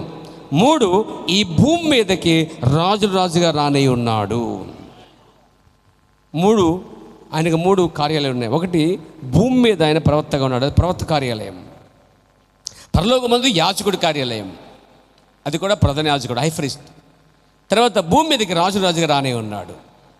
పైన దేవుడు, కిందన్న దేవుడు, మనలో ఉన్నటువంటి దేవుడు. ఈ విషయం మర్చిపోకండి ప్రియులారా. Praise the lord. యేసు దేవుని యొక్క నిత్య కుమారుడు కాడు. కుమారులకు ప్రారంభం ఉన్నది కానీ నిత్యమునకు ప్రారంభం అనేది లేదు. ఆయన నిత్యుడకు తండ్రిగా ఉన్నాడు, నిత్యుడకు దేవుడిగా ఉన్నాడు. గమనించండి, నిత్యుడకు తండ్రిగా పట్టుకోవాలి. నిత్యుడకు తండ్రిగా ఉన్నాడు, నిత్యుడకు దేవుడిగా ఉన్నాడు, నిత్యుడకు ఆత్మగా ఉన్నాడు కానీ నిత్యుడకు కుమారుడుగా లేడు. మళ్ళీ చెప్తాను, నిత్యుడకు దేవుడిగా ఉన్నాడు, నిత్యుడకు తండ్రిగా ఉన్నాడు, నిత్యుడకు ఆత్మగా ఉన్నాడు కానీ నిత్యముండే కుమారుడు మాత్రము కాదు. ఈ శరీరము కేవలము చంపబడి సిలువబడి రక్తం చిందించబడటానికి బలి అర్పణగా వచ్చిన శరీరము. మళ్ళా ఆయన యథావిధిగా మొదటి స్థానంలోనే ఉన్నాడు కాబట్టే ఆయన లేచిన తర్వాత తెలబడుతున్నాడు, నేను మొదటివాడిని కడపటివాడిని నేనే, మొదటివాడిని యెహోవాను నేనే, చివరివాడిని పరిశుద్ధాత్మ నేనే, నేనే తప్పకు దేవుడు లేడు. ఇది సంఘశాఖలకి అర్థం కాని ఒక మర్మమైన బోధ అండి. ఇది కారణం ఏంటంటే సార్, ముందు లోపల సరుకు ఉంది వాళ్ళకి. నేర్చుకున్న బోధలు, నేర్చుకున్న చిలక పలుకులు అవన్నీ బయటకు వచ్చేయాలంటండి. ఒక ఆయన శిలక్కి నేర్పించాడట. ఏమండి, పాఠాలు నేర్పిస్తే నేర్చుకుంటుంది. అది ఎంత నేర్పిస్తే అంత దాకా నేర్చుకుంటుంది. దాని సొంతంగా ఏది రాదు. రోబో టైప్ అనమాట. రోబోని జాగ్రత్తగా సెట్ చేసుకుని రిమోట్ కంట్రోల్లో అంతా ఫిట్ చేసుకుంటే అది పనిచేస్తుంది. మీకు తెలుసా, రాబోయే దినాల్లో రెస్టారెంట్లో ఇక పనులు ఉండరండి. వాళ్ళే వచ్చి మీకు సర్వే చేస్తారు, వెళ్ళిపోతారండి. వెళ్ళరా అంటే నాకు మాట ఉందండి, అక్కడెక్కడ నొక్కాలి. అది అప్పుడు ఆయనకు కొత్తది. అదే మనిషి బాబు వెళ్ళరా స్పూన్ పెట్టరంటే, ఇది స్పూన్ పెట్టరాదు ఇంకా మనకి, అది దాన్ని పని చేసుకుని వెళ్ళిపోద్దు. చట్టం దాన్ని పని చేసుకుని పోతుందండి, పడేస్తుంది ఎక్కడ ముఖం మీద. రాబోయే దినాలు ఉన్నాయి. ఇంట్లో పని మనుషులు ఉంటాయి, ఇక రోబోలు పనిచేస్తూ ఉంటాయి. హాస్పిటల్లో ఏమండి ఇక మనుషులు పనిచేయరు, రోబోలు పనిచేస్తే ఒక తరం రాబోతుంది, రోబో తరం. అంత మిషనరీ. ఇక మనుషులు ఏం చేస్తారు, బీపీ షుగర్లతోనూ, తలనొప్పులతోనూ, క్యాన్సర్తో, బాధతో మూలపడి ములుగుతూ ఉంటారు అన్నమాట. ఇంకేం చేయరు. కానీ ఈ శరీరం ఒక దినం మనం మార్పు చెందబోతుందండి. రోబో కన్నా శ్రేష్టంగా మారిపోతుందండి. దేవునికి స్తోత్రం కలగాక. ఈ శరీరంలో మంచిది ఏదీ లేదు, కానీ మంచి దానికోసం వెయిట్ చేస్తున్నాం మనం. దీన్ని మింగివేయాలని మనకు కనిపెడుతున్నాం పేర. దేవునికి స్తోత్రం. కాబట్టి ఆయన ఈ భూమి మీద ఉన్నాడు, నిత్యుడుకు ఆత్మగా ఉన్నాడు, నిత్యుడుకు తండ్రిగా ఉన్నాడు, కానీ నిత్యుడు కుమారుడుగా మాత్రము లేడండి. దీన్ని మనం అంటాం కుమారుగా. భూమి మీద ప్రవక్తగా గొర్రెపిల్లగా ఉన్నాడు, భూమి మీద కుమారుడుగా ఉన్నాడు. ఆయన గొర్రెపిల్లగా ఉన్నది ఆయనే, కాపరిగా ఉన్నది ఆయనే, అర్పణ ఆయనే, అర్పించి యాజకుడు ఆయనే, అంగీకరించిన వాడు కూడా ఆయనే. టోటల్గా ఆయన తండ్రి, కుమార, పరిశుద్ధాత్మ. పుష్కుని చాలా తెలివైన గొప్పవాళ్ళు త్రియేక దేవుడు అని అంటూ ఉంటారు. ఒక పెద్ద ఆయన, బాగా తెలిసిన ఆయన, పుష్కున మహా గొప్ప జ్ఞాని, అన్నీ తెలిసిన వ్యక్తి, మంచి వ్యక్తి. పుష్కున త్రియేక దేవుడు అన్నాడు. నా పక్కనే కూర్చోండి. అతని జ్ఞానం ముందు నాది ఏది ఇంత రవ్వ కూడా పనిచేయదు. నేను అసలు ఏం మాట్లాడలే, సైలెంట్గా. అప్పుడు అనిపించింది, జ్ఞానులకు, వివేకులకు ఈ సంగతులు మరుగుపరిచి పసిబాలకు బయలుపరిచినందుకు నేను స్తుతించుచున్న మాట గుర్తొచ్చింది నాకు. అప్పుడు ఆ కాళ్ళకు వచ్చిన ప్రభువా, నా పక్కన మహా గొప్ప జ్ఞాని, ఆయన ముందు ఇంత కూడా పంచింది. కానీ ఆయన ఇంకా త్రిత్వం, త్రియేక దేవుడు అంటున్నాడు. ప్రభువా, ఈ గొప్ప మర్మం నాకు బయలుపరిచిన స్తోత్రం. మనం తెలియక ఉద్రేకంతో మనం తిమ్మికలకి గ్యాలం వేయకూడదు. నిన్ను మింగేస్తుంది. చేపలకి, చిన్న చేపలకి గ్యాలమే, నువ్వు బతికే ఉంటావు. సామర్థ్యాన్ని బట్టి మాట్లాడాలి ప్రతి స్థలంలో. అవండి, ప్రతి స్థలంలో మనకున్న సామర్థ్యాన్ని బట్టి మాట్లాడాలి. అతికెళ్ళాం అనుకోండి, అక్కడ వాదనకు దిగే అవకాశాలు ఉంటాయి. కానీ ఇక్కడ దేవుడు అలాంటి వ్యక్తులను ఉన్నారు కాబట్టే జ్ఞానులకు, వివేకులకు, దేవుడు కొన్ని విషయాలు దేవుడు మరుగుపరిస్తే నువ్వెలా ఇప్పగలవు మర్మమనం అసలు అర్థం కాదు. దేవుడే దాన్ని చేయగలడు. కాబట్టి కొన్నిసార్లు మనం ఏం చేయాలంటే మూవ్ ఆన్, మౌనంలో ఉండాలన్నమాట. దేవునికి స్తోత్రం కలిగాక, దేవునికి స్తోత్రం కలిగాక. కాబట్టి ముగించే ముందు పిన్న పేర దేవుడు క్రీస్తు యేసు నరుల్లో ఉండి తను పూర్తిగా బయలుపరుచుకున్నాడండి, పరిపూర్ణంగా బయలుపరుచుకున్నాడు. ఆఖరి మాట చెప్పి ముగిస్తున్నాను పేర, వినండి. Praise God. దేవుడు శరీరధారిగా మన మధ్య దేవుని కుమారుడిగా ప్రత్యక్షత పరచుకునేను. మానవ శరీరంలో ప్రత్యక్షపరచబడిన దేవుడు తన్ను తాను బయలుపరుచుకున్నాను. దేవుని వాగ్దానము శరీరము దాల్చినది ఆయనే క్రీస్తు. మానవుని రూపంలో దేవుడు తను తాను వ్యక్తపరచుకున్నాడు. వాక్యం శరీరము ధరించి మన మధ్య నివసించింది. ఎన్ని మంచి పదాలు ఇవన్నీ కూడా. శరీరము ద్వారా దేవుడు తను తాను వ్యక్తపరచుకున్నాడు. శరీరం ద్వారా యేసుక్రీస్తు అనే శరీరం తను తాను వ్యక్తపరచుకున్నాడు. Glory to God. హల్లెలూయా. బాహ్య రూపం మానవుడు. వినండి, బాహ్యం అంటే పైకి కనిపించే రూపం మానవుడు, కానీ ఆయన అంతరంగమున దేవుడు. ఎంతమందికి అర్థమైందండి? ఆయన మానవుడిగా నిద్రపోతున్నాడు అమరములో. మానవుడు కలిసిపోయాడు, మానవుడే చెమట పట్టింది, మానవుడు ఆకలి ఉన్నాడు. ఇవన్నీ విన్నారు కదా మీరు. Praise the lord. మానవుడిగా కన్నీరు కాల్చాడు. ఎక్కడ కాల్చాడండి? రాజు దగ్గర. మానవుడిగా ఆకలి వేసింది. ఆ చెట్టుని చూడ తెలిపి చెట్టు కాయలు లేవు. మానవుడిగా చెమట కాల్చుకుంటూ ఆతృత కలిగి ఉన్నాడు. మానవుడిగా దాహం కోసం ఒక ఆమె నీళ్ళు అడుగుతున్నాడు. మానవుడిగా ఏడుస్తూ ఉన్నాడు ఆ సమాధి తోటలో. మానవుడిగా ఆకలి ఉన్నవాడు మానవుడు నిద్రపోతున్న స్థలాల్లో ఒక పక్కన జాగ్రత్తగా గమనిస్తే ఇప్పుడు ఆయన ఆకలిగా ఉన్న వ్యక్తి మానవుడిగా, అదే సమయంలో ఇంకో పక్క కాయిన్కి ఒక పక్కే చూడకూడదట, రెండు పక్కల. ఓ పక్క లేకుండా తీసుకెళ్ళు, ఆడు ఖచ్చితంగా ఒకటో పక్క తిరిగేస్తాడండి. అసలు బొమ్మలు ఎదుకోండి, నీకు ఎలా కనిపిస్తారా పని చేయదంటాడండి. అదేవిధంగా రెండు వైపులు చూడండి. ఇక్కడ యూదులు ఒకవైపే చూశారండి, చూసేటట్టు దేవుడు వాళ్ళని నిర్మించుకున్నాడు వాడిని. కానీ నీకు నాకు కాయిన్ తిరిగేసేలా చూపించుకున్నాడు. ఎంత గొప్ప భాగ్యం అండి! నీకు ఆశీర్వాదం లేదు ఇక్కడ. యూదులకి ఒకవైపే చూపించుకున్నాడండి ఆయన, రెండో వైపు చూడలేకపోయారు. చూసినా అర్థం కాకుండా ఆయనే మర్మముగా చేశాడు. ఎందుకంటే దేవుడు వారి నడుములు ఏం చేశాట, ముసుగు వేశాడు. వారి మొఖాలకు దేవుడు ముసుగు వేశాడు. కానీ దేవుడు నీకున్న ముసుగును విగ్రహాలు, కార్యక్రమాలు, ఆచార సిద్ధాంతాలు ముసుగు తీసేసి తను బయలుపరుచుకున్నాడు. కాబట్టి ఎక్కడైతే ఆయన ఆకలిగా ఉన్నాడో అక్కడ దేవుడిగా ఉండి, చెట్టు ఇక నువ్వు కాయకుందువు గాక, దైవత్వం అది. ఎక్కడైతే ఎవరు నిద్రపోతున్నాడో, చాలామంది పాయింట్లు చెప్తారు, ఆయన దేవుడైతే నిద్రపోతాడండి. యెహోవా అలయడు, అలసిపోవడం ఉంది కాదని తీస్తారు మీరు చాలామంది. మహా గొప్ప జ్ఞానులు భూమి మీద ఉన్నారు. ఈ జ్ఞానులందరికంటే మహా గొప్ప జ్ఞానులు యూదులండి వాళ్ళు. అసలు దేవుడు యూదులకే ఒక వైపు చూపించాడంటే నీకే ఎక్కడ దిక్కు లేకపోతాయి, నీకు ఎక్కడ బయటపడతాయి. నువ్వు గెడ్డలు పెంచుకున్నా, మెసలు పెంచుకున్నా, పట్ల పెంచుకున్నా, నువ్వు గ్రంథం తిరిగేసినా ఏమీ ఉపయోగం లేదు. ఎందుకంటే అసలే నీకంటే ముందు మహా గొప్ప భక్తి పనులు దేవుడు పూర్తిగా ఒకవైపే కనబడినట్టుగా మూసుకున్నాడండి. ఆయన వాళ్ళకి ముసుగు వేశాడు. దేవుడిని బయలుపరిచేది ఆయనే, కుమారుని బయలుపరిచేది ఆయనే, పరిశుద్ధాన్ని బయలుపరిచేది ఆయనే. పాస్తలు బయలుపరచలేరు, ప్రవక్తలు బయలుపరచలేరు, తన్ను తానే బయలుపరుచుకున్నాడు. అదే స్థలంలో ఆయన ఏం చేశాడంటే, అక్కడ నిద్రపోతున్న ఆయన లేచి, సముద్రమా మిక్కిలి నిమ్మగా ఉండమని చెప్పాడు. అక్కడ మానవుడు కాదు, దేవుడుగా. ఒక మానవుడు లేచి, సముద్రమా నువ్వు అలలో వెనక్కి వెళ్ళిపో అంటే, నేను లాకపోతే నేను అడుగు నన్ను. ఒక ఆయనకి బాప్తిజం ఇస్తుంటే 10 నిమిషాలు సముద్రంకి వెళ్ళిపోయాడంటండి. ఇక ఏమైపోయాడు అర్థం కలదంట. 10 నిమిషాలు కనిపించలే, ఇక అయిపోయాడు అనుకున్నా, లాక్పోయింది అక్కడ కూడా. కాసేడు మళ్ళీ కొట్టుకొచ్చాడంటండి. ఒక అద్భుత సాక్షి విన్నాను, నేను అడుగుతున్నాను.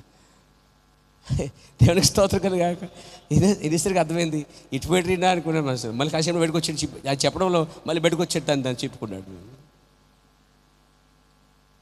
చూసారా, అక్కడ సముద్రముతో మాట్లాడి ఆపగలవాడు ఒక మానవుడైతే కాడండి. మానవుడి కంటే అధికుడై ఉండాలి, అంటే దేవుడై ఉండాలి. ఆమేన్, ప్రైజ్ ది లార్డ్. అదే సమాధి చోట దగ్గర ఏడుస్తూ ఉన్నాడు మానవుడిగా, కన్నీరు కారుస్తున్నాడు. లేచి లాజరు బయటికి రా, కమ్అవుట్ అన్నాడండి. అక్కడ కట్టబడిన లాజరు తాను బయటకు వచ్చేసాడండి. అక్కడ దేవుడిగా ఉన్నాడు. దాహానికి ఇమ్మమ్మ అని మానవుడిగా దాహంతో ఉన్నాడు అక్కడ. కానీ నేనిచ్చిన నీళ్ళు తాగితే నీకు దాహం వేయదమ్మా అన్నాడండి. చూసారా, ప్రతి స్థలంలో ప్రతి చోట కాయిన్కి వైపు ఈ వైపు దైవత్వం బయలుపరచబడతా ఉంది. దేవునికి స్తోత్రం కలిగాక. ఒక 5 రొట్టెలు 2 చేపలు తీసుకుని 5,000 మందికి పంచగలవాడు మనుషుడా అండి? ఒక మనుషుడా పని చేయగలడా?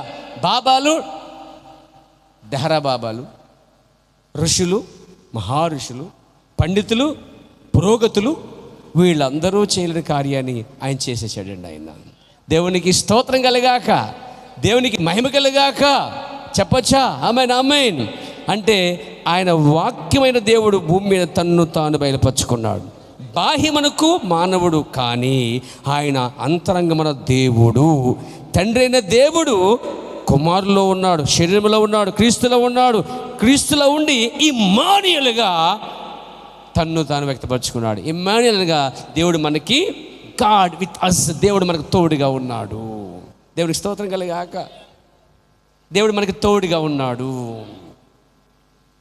ఎలా తోడై ఉన్నాడు దేవుడు అంటే, క్రీస్తు అనే శరీరంలో ఆయన ఉండి ఇప్పుడు ఇమ్మానుయేలుగా తోడుగా ఉన్నాడండి.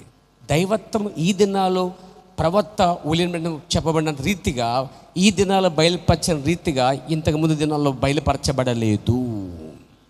అందుకు మనము ఏడవాలి. అందుకు మనం ఎప్పుడైపోద్ది ఇంకా వదలట్లేదు పాస్టర్, 11 అయిపోయింది. మా తెప్పలు టిఫిన్ చేయలేదు, నేను చేయలేదమ్మా. ఎదవగాళ్ళు ఎప్పుడు చూసిన టిఫిన్ తిండి, ఇది నా బాధ. ఒక్క ఆదివారం ఒక్క గడి అయినా మెలుగు ఉండలేరా అన్నట్టు, ఒక్క ఆదివారం టిఫిన్ తిని ఉండలేరా అంటే, ఉండలేం ప్రభువా అంటామని. దేవునికి స్తోత్రం కలుగాక, దేవునికి మహిమ కలుగాక. త్యాగం చేసుకుంటే ఆశీర్వాదం ఉంటుందంటండి. త్యాగమేది? త్యాగమే లేని చోట ఆశీర్వాదము. త్యాగం చేసి చూడండి. టిఫిన్ త్యాగం చేయండి అంటే రేపటి నుంచి చేయొద్దంటారా? చేయొద్దంటారా అంతే. వద్దులే, తినరండి పర్లేదు. కానీ తినరండి అన్నందుకు 11 గంటలకు కానీ 9 గంటలకు రావటం న్యాయమే మాత్రము కాదు. అలాంటిందుకు ఒక కుటుంబం మానేసిందండి. నా జీవితంలో మర్చిపోయిన కథలు ఎన్నో ఉన్నాయి. నా జీవితంలో ఎన్నెన్నో ఉన్నాయి కథలు నా జీవితంలో. ఒకసారి అనిపిస్తుంది, ఇలాంటి వరకు సేవ చేసేది నేను అనిపిస్తుంది ఒకసారి నాకు. ఎంత పరిపూర్ణంగా కష్టపడి అర్ధరాత్రి వెళ్ళి దర్శించి ప్రాణం చేసి అది చేసి అమ్మ గిమ్మ అని ఓదార్చి బాదార్చి ప్రాణం చేస్తే అని చేసి హాస్టల్ తీసుకొచ్చిన బాగా అంత. ఆ తర్వాత నిలబడబోయా గుండె మీద తన్నంత బాధ ఉంటుందండి పాస్టర్కి. ఏం తెలుసండి, ఇక్కడ నిలబడి చేయండి తెలుస్తుంది మీకు. అన్నీ మర్చిపోయి నా కుమారులే కదా, వీరు నా సంఘస్థులే కదా, నా పిల్లలే కదా అని ఒక తండ్రి ఎలా ఫీల్ అవుతాడో, నిజమైన పాస్టర్ కూడా అదే ఫీల్తో సేవ చేస్తాడండి. అరే పాలు పెట్టి సెరలకు తినిపించి పెద్ద చేసి చక్కగా చదివించి అన్ని విషయాలు సపోర్ట్ చేసిన తండ్రిని చివరిలో ఒక్క తను వెళ్ళిపోతే అది ఎంత బాధగా ఉంటుందో తెలుసా? ఒక్కోసారి నేను కూర్చున్నప్పుడు అలా అనిపిస్తుంది, నేను ఇలాంటి జనంగా సేవ చేస్తున్నానా? వీళ్ళు నన్ను ఇంత అర్థం చేసుకున్నారా? ఇదేనా ఇలాంటి వాళ్ళకి సేవ చేయొద్దు అసలు అనిపిస్తుంది మనసులో. అవసరం నీకు అనిపిస్తుంది. కానీ ఎవరో కొంతమంది పిల్లలైతే ఉన్నారు. ఎక్కడ పోగలం ప్రభువా? నీవే నిత్యజీవం మాటలు గలవాడు. ఎక్కడే నిత్యజీవం ఉంది, ఇక్కడే నా భక్తి వంకరలన్నీ సరి చేసే స్థలం ఇదే, నన్ను క్రీస్తు ఎదుట పరిపూర్ణంగా చేసే స్థలం ఇదే అని చెప్పి నమ్మే కొంతమంది ఉన్నారు చూడండి. వారు నిమిత్తం నిలబడుతున్న వస్తుంది పేర. దేవుని నామమున మహిమ కలుగును గాక. ఓ స్తుతి కలుగును గాక. నేను సేవకు వచ్చింది డబ్బులు సంపాదించడం కాదండి, డబ్బులు సంపాదించడం రాలేదు. ఆది నుంచి నా సమర్పణ అదే. డబ్బులు సంపాదించి సేవ చేయడానికి రాలేదు. తిండికి డబ్బుకి ఆశపడైతే సేవకి రాలే. నేను దేంట్లో నిలబడి పనిచేస్తే సక్సెస్ఫుల్గా అవుతాను నేను, అవి తీరను కూడా. Praise the lord. దానికి కావాల్సింది పట్టుదల, రోషం ఉండాలి. ఏదైనా జరిగిద్ది. చేతకానితనం కాదు, చేతకాక సేవకు రాలేదు. ఏ పని లేక చెయ్యలేక దిక్కు లేక సేవకు రాలేదండి. దేవుడు పిలిస్తే వచ్చిన సేవకుడు నేను.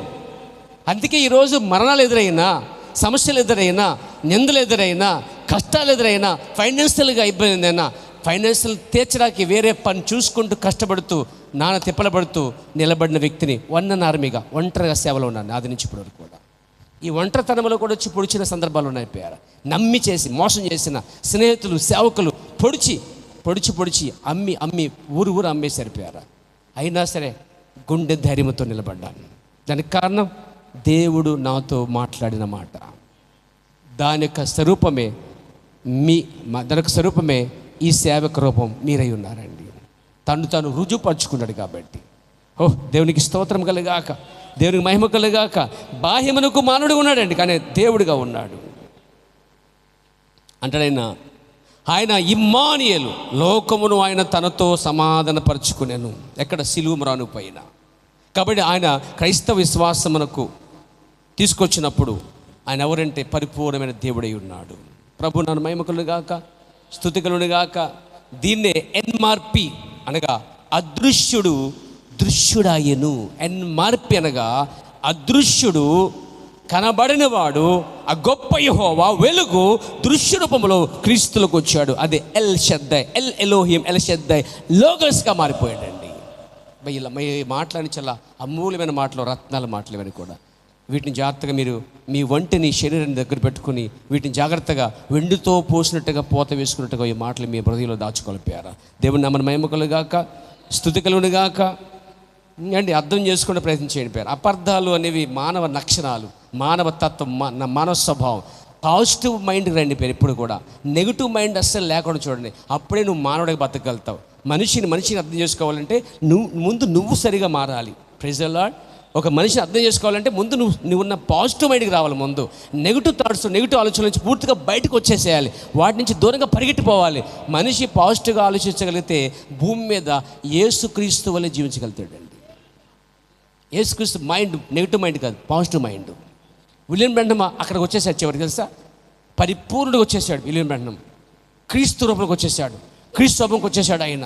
అంటే ప్రతిదైనా నెగిటివ్గా ఆలోచించలేదు, పాజిటివ్గా ఆలోచించడానికి వచ్చేసాడు. చివరి దశ అంటే ఇక్కడ ప్రారంభించిన నువ్వు ఇక్కడికి వచ్చేసరికి చివరి దశకి నీ మైండ్ సెట్ అంతా పూర్తిగా పాజిటివ్గా మారిపోవాలి. ప్రతి చిన్నదానికి దగ్గాడా, నన్ను చూసే దగ్గాడు, తుమ్మాడా, నన్ను చూసే తుమ్మాడు, ఏళ్ళు ఎత్తారా, ఓ పాస్టర్ గారు వాక్యం చెప్పి అమ్మా అన్నాడట. అదిగో ఆ రోజు పాస్టర్ గారు చెయ్యి మీ వేలు నా మీద తెప్పి చూపించారండి. ఇది నెగిటివ్ థింకు. ఈరోజు పాస్టర్ గారు నా కోసం గట్టిగా చెప్పారండి. బహుశా మా ఆవిడ చెప్పేసి ఉంటుంది, లేదంటే మా సిస్టర్ చెప్పేసి ఉంటుంది, ఫోన్ చేసి మరీ చెప్పేసి ఉంటుంది, లేకపోతే ఫోన్ చేసి ఈయన చెప్పేసి ఉంటాడు, లేకపోతే మా పిల్లల విషయాలు ఆ రాత్రి గొడవ పెట్టుకున్నాం, ఆ విషయానికి తెలుసు మా అమ్మాయి అబ్బాయి చెప్పేసారు అని అనుకుంటున్నారా? అలా ఉంటారు మీరు. ఇంకా మీరు చిన్నపిల్లల పేరా, ఇంకా దేవునికి ఇంకా తక్కువగా ఉన్నారు మీరు ఆ విషయంలో. నెగిటివ్ థింక్ ఆలోచించండి, పాజిటివ్గా రండిపోయారా. గత వారం వాళ్ళు ఎక్కడి నుంచి వచ్చారు, వాళ్ళు ఎవరు నాకు తెలియదు, నేను ఎవరు తెలియదు. వాళ్ళు అయిపోయిందని చెప్పి తెలిసారు వాళ్ళు. అయ్యా దేవుడు సూటిగా మేమేం మాట్లాడుకున్నాము అన్నీ మీరు అలా పోసకొచ్చినట్టు చెప్పేశారా అన్నారండి. నేనంటాను అదే చెప్పి, నేను కాదు, ఆయన మన యందుండి మిమ్మల్ని సరిచేశాడు, మీ విశ్వాసాన్ని ఇంకొక మెట్టు ఎక్కడానికి అలా మాట్లాడని చెప్పాడండి. నేను అని చెప్పలే, దేవుడు మీతో మాట్లాడే కారణం తెలుసా, మీరు ఒక విశ్వాసంలో ఒక మెట్టు ఎక్కడాకే తప్ప ఆయన తన్నేదో గొప్పవని చేస్తుండక కాదు, తన సేవకుని ఏదో గొప్పని చేయడం కాదండి. నిన్న చందు బ్రదర్ ఫోన్ చేశారు, ఆయన రిపోర్ట్ కోసం వెళ్తున్నామండి, రిపోర్ట్ ఇవ్వలేదని చెప్పి. సరే ప్రేయర్ చేద్దాం తప్పనిసరిగా, సంఘం అంతా ప్రార్థన చేస్తుంది. అనుష్ఠాన బిడ్డ కోసం వాళ్ళు చాలా త్యాగం చేసుకున్నారు. మంచి విశ్వాసులు వాళ్ళు, సామాన్యతలో ఉండి ఉన్నంతలో బతిచేస్తారు, తెలిసినంతలో బతిచేస్తారు వాళ్ళు. ఖచ్చితంగా దేవుడు చేస్తాడు. అక్కడ వాళ్ళు పూర్తిగా భార్యభర్తలు నమ్మారు కాబట్టి ఇక్కడికి వచ్చారు, ప్రార్థన చేసుకున్నారు. దేవుడు మంచి రిపోర్ట్ వచ్చిందని గత ఆయన ఫోన్ చేసి చెప్పాడు. నా మనసు చాలా అందించింది అన్నమాట. ఎంత మహిమండి అది, ఎంత గొప్ప మహిమండి అది. ఆ కణాలు దేవుడు కాల్చగలడని, దేవుడు రూపాలు మార్చగలడని, రిపోర్టు సైతం మార్చగలడని. ఇంకా మనకి విశ్వాసం ఎక్కట్లే, ఇంకో మెట్టు ఎక్కట్లేదు, మనము ఇంకా బలమైపోవడానికి అవన్నీ మనకు తోడ్పడతాయి. దేవునికి స్తోత్రం కలగాక. ఇంకా ఆయన స్వస్థపరచువాడే, ఇంకా సృష్టికర్తగా ఉన్నాడు. ఇప్పటికీ ఆయన అలాగే ఉన్నాడు పేరా, నిన్న నేడు నిరంతరము ఏకరీతిగా ఉన్నాడు. కాబట్టి నా ప్రియమిస్తున్నారా, కాబట్టి దేవుడు ప్రవక్తలందరూ ఉన్న దేవుడు, మనుషులందరూ ఉన్న దేవుడు క్రీస్తు అనే యేసుక్రీస్తు అనే శరీరంలో పరిపూర్ణంగా కుమ్మరించుకున్నాడు. అక్కడితో దేవుడు ఆగలేదండి. ఆ తర్వాత అపోస్తులు కుమ్మరించుకున్నాడు. అక్కడితో ఆగలేదండి. సంఘకాలంలో ఉన్న ప్రవక్తలు వర్తమానికులు కుమ్మరించుకున్నాడు. అక్కడితో ఆగలేదండి. విలియం బ్రహ్మ్ అనే ఒక మానవ స్వరూపంలోనికి పరిపూర్ణంగా 63 తర్వాత పరిపూర్ణంగా దేవుడు కుమ్మరించుకున్నాడు. కాబట్టి కుమ్మరించుకున్నాడు, కానీ క్రీస్తు వల్లే ఇతడు క్రీస్తు కాడు. ఈ వ్యత్యాసాన్ని గ్రహించక చాలామంది అదిగో క్రీస్తులో కుమ్మరించుకున్నాడు కాబట్టి క్రీస్తు దేవుడు, క్రీస్తే దేవుడు. కాబట్టి ఇక్కడ ప్రవక్తలో బ్రహ్మలో కుమ్మరించుకున్నటువంటి బ్రహ్మమే క్రీస్తు అని మిస్అండర్స్టాండ్ నేటివ్ థాట్ వలన కొంతమంది తప్పిపోయారు. కానీ మనము అలాంటి రాంగ్ రివల్యూషన్, తప్పుడు ప్రత్యక్షతలు అయితే మనము లేనందుకు దేవునికి స్తోత్రం కలుగును గాక, మహిమ కలుగును గాక. అది ఆయన కృప. కాబట్టి మనం ప్రపంచంలో దీవించబడడం కంటే మహా గొప్ప దీవించబడిన ప్రజలు మధ్య మనం బహుశా తిండి లేకపోవచ్చు, డబ్బు లేకపోవచ్చు, అప్పులు, సమస్యలు, రోగాలు, బాధలు, కష్టాలు ఉండొచ్చు. అన్నీ కూడా సరిగ్గా చూడకపోవచ్చు, సరిగ్గా పట్టించుకోవచ్చు. భర్త, భార్య, పిల్లలు, కుటుంబం ఒకసారి అనాథలు అయిపోవచ్చు, ఇబ్బంది కావచ్చు, నాన్న ఇబ్బందులు పడవచ్చు, ఎవరు నీకు సహాయం చేయకపోవచ్చు, ఎవరు నీ ముఖం చూడకపోవచ్చు. కానీ ఎవరో ఒక ఆయన నీ ముఖం చూస్తున్నాడు, ఎవరో ఒక ఆయన పట్టించుకుంటున్నాడు, ఎవరో చూడని మిమ్మల్ని దేవుడు ఒక ప్రత్యేకంగా చూస్తున్నాడు. అలాంటి గొప్ప దేవుడు మనం కలిగి ఉన్నాం. ఆయన అసలు తన్ను తాను బయలుపరచుకుంటమే గొప్ప అండి. గొప్ప యూదులకి, జ్ఞానులకి మరుగుపరుచుకొని ఒక నరుల్లో ఉండి తను బయలుపరచుకొని చూడండి. దాని యందు సంతోషించండి పేర. అందుకే ఆయన ఆరాధించండి, స్తుతించండి, గణపరచండి. క్రీస్తు యేసు కేవలం ఒక ప్రవక్త కాదు, క్రీస్తు యేసు కేవలం యాజకుడు కాదు, క్రీస్తు యేసు కేవలం ఒక మానవుడు కాదు, క్రీస్తు యేసు ఒక యూదుడు కాదు, క్రీస్తు యేసు అన్యుడు కాదు, క్రీస్తు యేసు ఒక అమెరికా దేవుడు కాదు, క్రీస్తు యేసు ఒక కులం తక్క దేవుడు కాదు. ఆయన శాశ్వత కాల దేవుడు అండి. ఆయన యుగయుగములకు దేవుడు అండి. ఆయన తప్ప వీళ్ళకి దేవుడు లేడండి. ఆయన అలాంటి దేవుడు తను బయలుపరచుకుంటే నిజంగా ఎంత ధన్యులం అంటే వీఆర్ ద బ్లెస్సింగ్ పీపుల్. మనం దీవించిన ప్రజలమై ఉన్నాం. దేవుడు దీవించిన గాక. ఆమేన్. లేచి పెడదాం, కూడా లేచి పెడదాం. హల్లెలూయా. చిన్న పల్లవ పడుకుందాం. హల్లెలూయా.